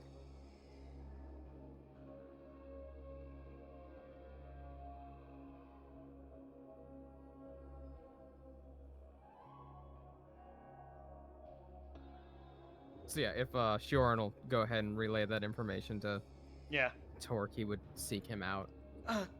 Zog. His name is Zog. You said half-orc? Yeah. Yeah, he's a half-orc. He's a half-orc. Do you need to speak to him? He'll hold up a set of his most recent copy of notes. Important. Right. Let him know what's going on. I guess, honestly, if he says that, she'll probably just try to find him with them. Okay. America follow with. You guys eventually find Zog. He's at the moment talking with a couple of the townspeople, but once he sees you, Shioran, step up. Shioran, Eric, Torque, correct? Is that was the name that was given towards the big lizard man? Yes. Good to see you again. Where's everyone else? Torque just holds out 3 sheets of paper. Yes. He takes them. All right, so there's a couple of haphazard notes, but they are mostly organized with different levels of talking points. Near the end, there is interesting technology, Delkir, Rhett, dead, question mark, took chest, lots of stuff, Kale and Shioran breaking. He's like reading this, just looks up a couple of times. He's very intelligent. Okay. Rhett. Who was that again? The Red. Red. tiefling woman. Oh, okay. Oh, dead. Question mark? Not sure. Lost sight. Can't confirm. She wouldn't. Evidence. She wouldn't leave. Oily frogs. Oh, please. You can tell me more if you'd like. Is there anything you need my help with? He holds out another set of identical papers. Send out. Send out to who? Sharon's looking at Tor quizzically. Did you say everyone? Papers. Sharn. Oh. You want this public? Important. Zog looks at you, Shorn. Torque, do we happened? So, Bigger than us. he wrote everything that happened. Everything that happened over the past 5 days. What is this? Because he hasn't shown it to her. What's in that? Observations. Observations of. Wait, how much did you write? I'm gonna like grab a pile and read You it. grab the paper and you kind of like sift through, and it's like as detailed as his handwriting. I guess how detailed is your handwriting? His claw marks are actually fairly immaculate, and they're actually written in common, the dragon, kind of draconic script, and in Elvish. Okay. Do you know either of those languages, Jordan? I'm sorry. What were the languages? Draconic and Elvish. No. Not unless Sylvan would help me with that. However, hold on, let me double check one thing. You'd get some points of the Elvish with the Sylvan.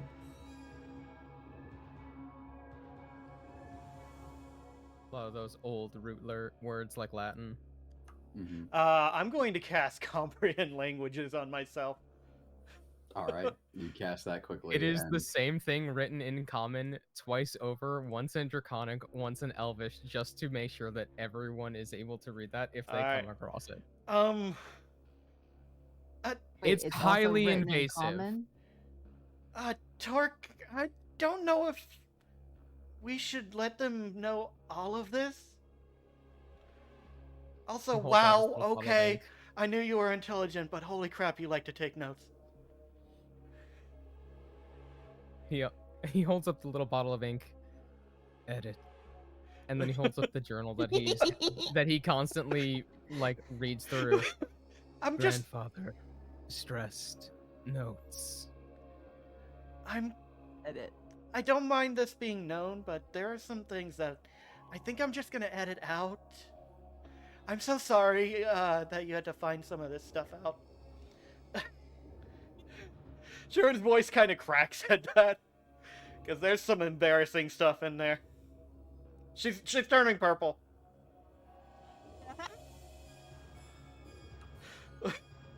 Zog is looking awkwardly at the two of you. Well, I don't have any influence over putting out in the papers of Sharn. I mean, I can see if there's maybe someone who might be able to go to Sharn and maybe find someone that could get this in the papers.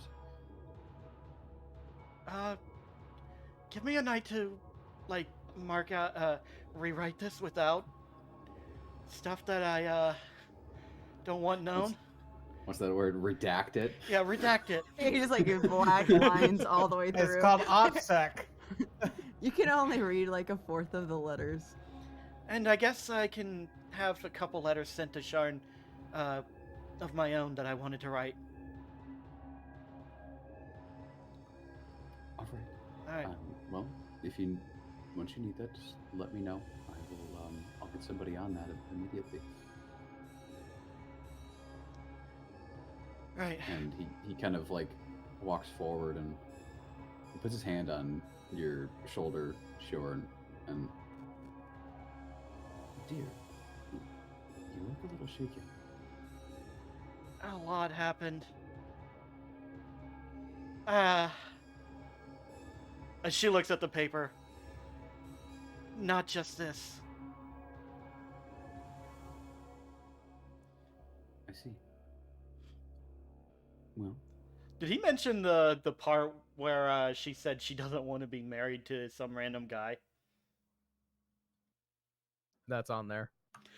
which Zog has no idea because he can't read either Draconic or Elvish. So Okay, but it's not in common. That one was specifically in Draconic because that was a fairly recent edition. He writes fastest in Draconic. Okay. So he doesn't know. I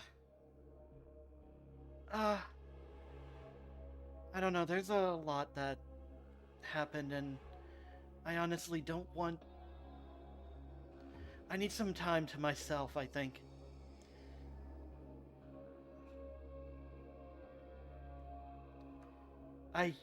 I'm sorry. This wasn't. I did not know this was going to happen here.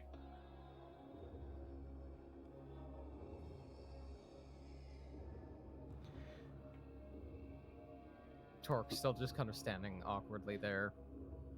Also, you can hear what I can think. Hold on. Comprehend languages. No, I understand. Never mind. It's not back and forth. Okay. Zog takes his hand back. Go get some rest then. Is Kale okay? I think he went to blow off some steam. At least that's what I hope he did. I'll go see if I can find him later if he doesn't show up at the house. Okay. Well, he kind of like brings back his mayorly demeanor. I hope you all have a wonderful day, and let me know as soon as you need this sent out, or if you want it at all. You know where to find me. Yeah. And he goes off with his good posture and walks down the street, waving at people as he goes. Tark, we're gonna have to talk about invasion of privacy.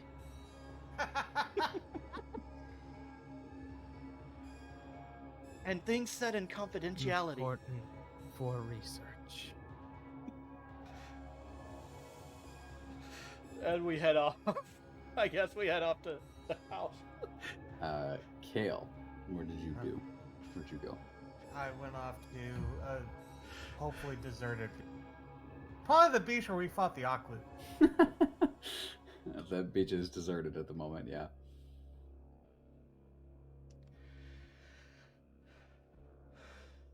And Kale's sitting on the beach, just looking out of the water, holding his holy symbol, kind of just deep in thought.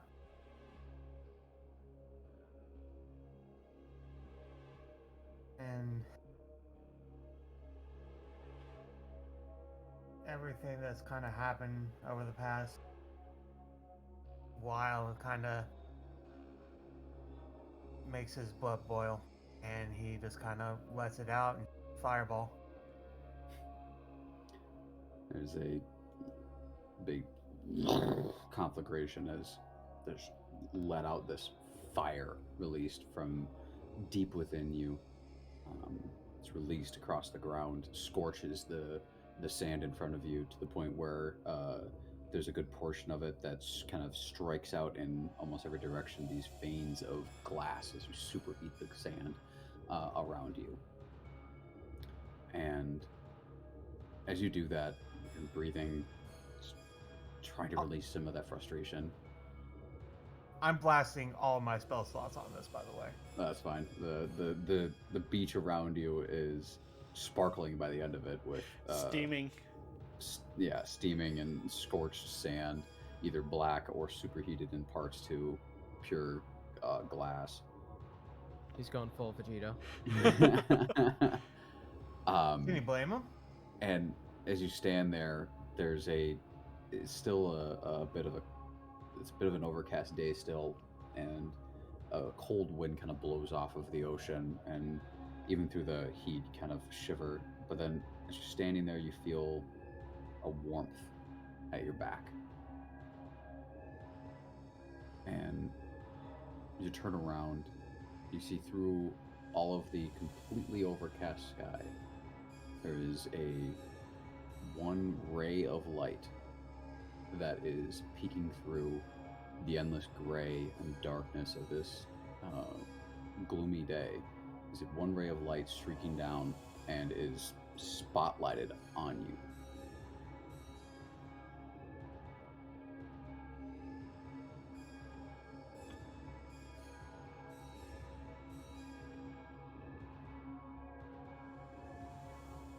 Kel just kind of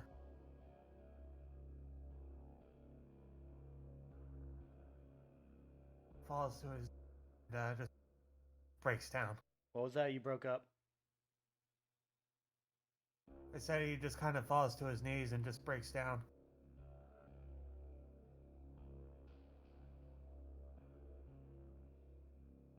Even with the shifting of the clouds, that ray of sunlight stays surrounding you, and even in the pain and the hurt, it still is a familiar warmth.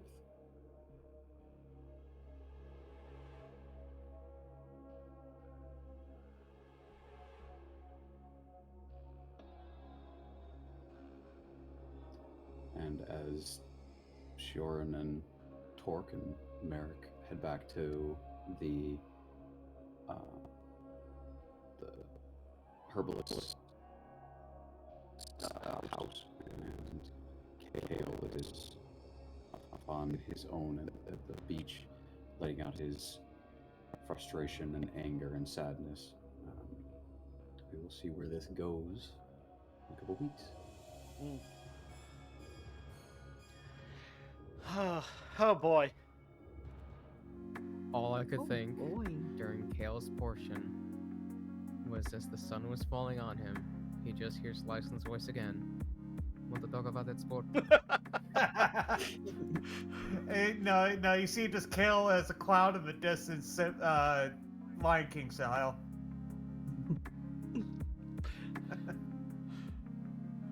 Gale, remember And- who Alright. you are. The people who are still left, level up to level 9. Okay. Yeah! Yay! I'll have to make a character with lots of a death wish next time. Yes, please. Okay, so what you gotta do is now you gotta pull a Sam and you've gotta just make a fucking therapy bot. My character idea isn't too far off from that. Hey, Warforged are from this setting, so Exactly! No. Oh boy. Alright, so title suggestion, broken question mark? That's actually probably the best title you could have come up with, man. Yeah. Guys, that has so many meanings compared with what happened this session. Rain down, Kale. Yeah. All right. So, well, that's been a session, and things have happened. Yep. Things have happened. Yep. All right. So, this is another thing that I would like to bring up again. I wanted to bring this up, and I got an okay from some of you, but a friend of mine is doing a charity stream tonight. She's going live in 2 hours. We won't be able to rate her, but I want to at least put the name out there. Yeah, sure.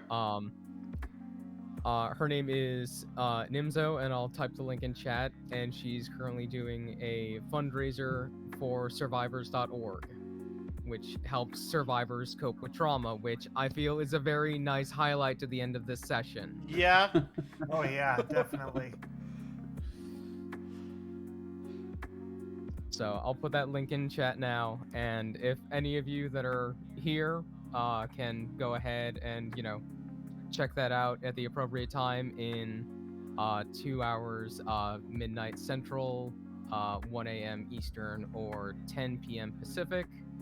That would mean a lot to me because she's a really good friend and she struggles with this sort of stuff, and it's really heartwarming to see her, trying to help things out too.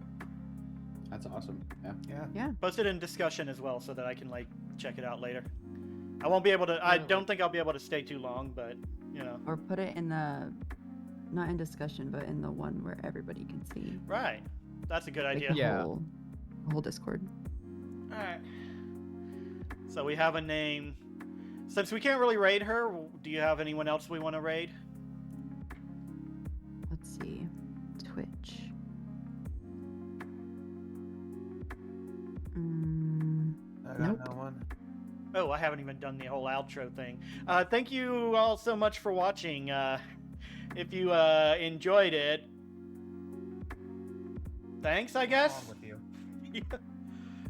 Also, if you enjoyed it, go ahead and give us a follow. If you're watching this on YouTube, give us a like, comment, subscribe, ring that bell. It helps.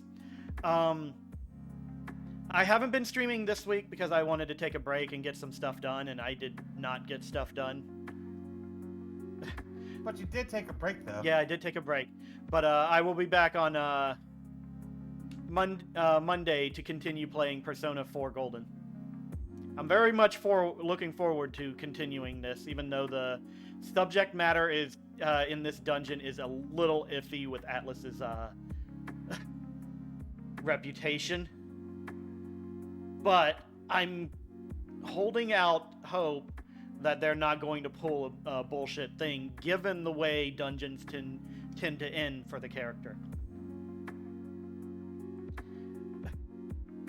But anyways, did anyone say they had someone to raid? Nope. I don't have anybody. Oh boy, I need to expand that because I can't see anything. I could suggest Ori again. She's got 4 people right now and is currently playing Elden Ring, so I'm not sure how that would be for everyone, depending on their preference on Elden Ring. But beyond that, don't really see anyone that could really use some views. You said 4 people? I see 7. Oh, interesting. Guess my Twitch didn't refresh. I don't think Twitch actually knows how many people are watching for real. Because I've seen different numbers in very many different ways. Yeah, we could do that. Don't see anyone else who's incredibly interesting, or I'm incredibly interested in rating myself, so. There's a quick and easy link. Yeah.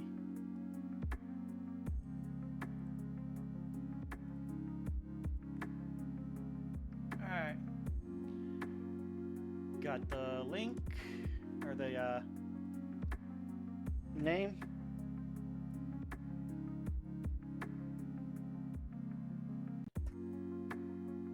Alright, everyone, the raid countdown has begun.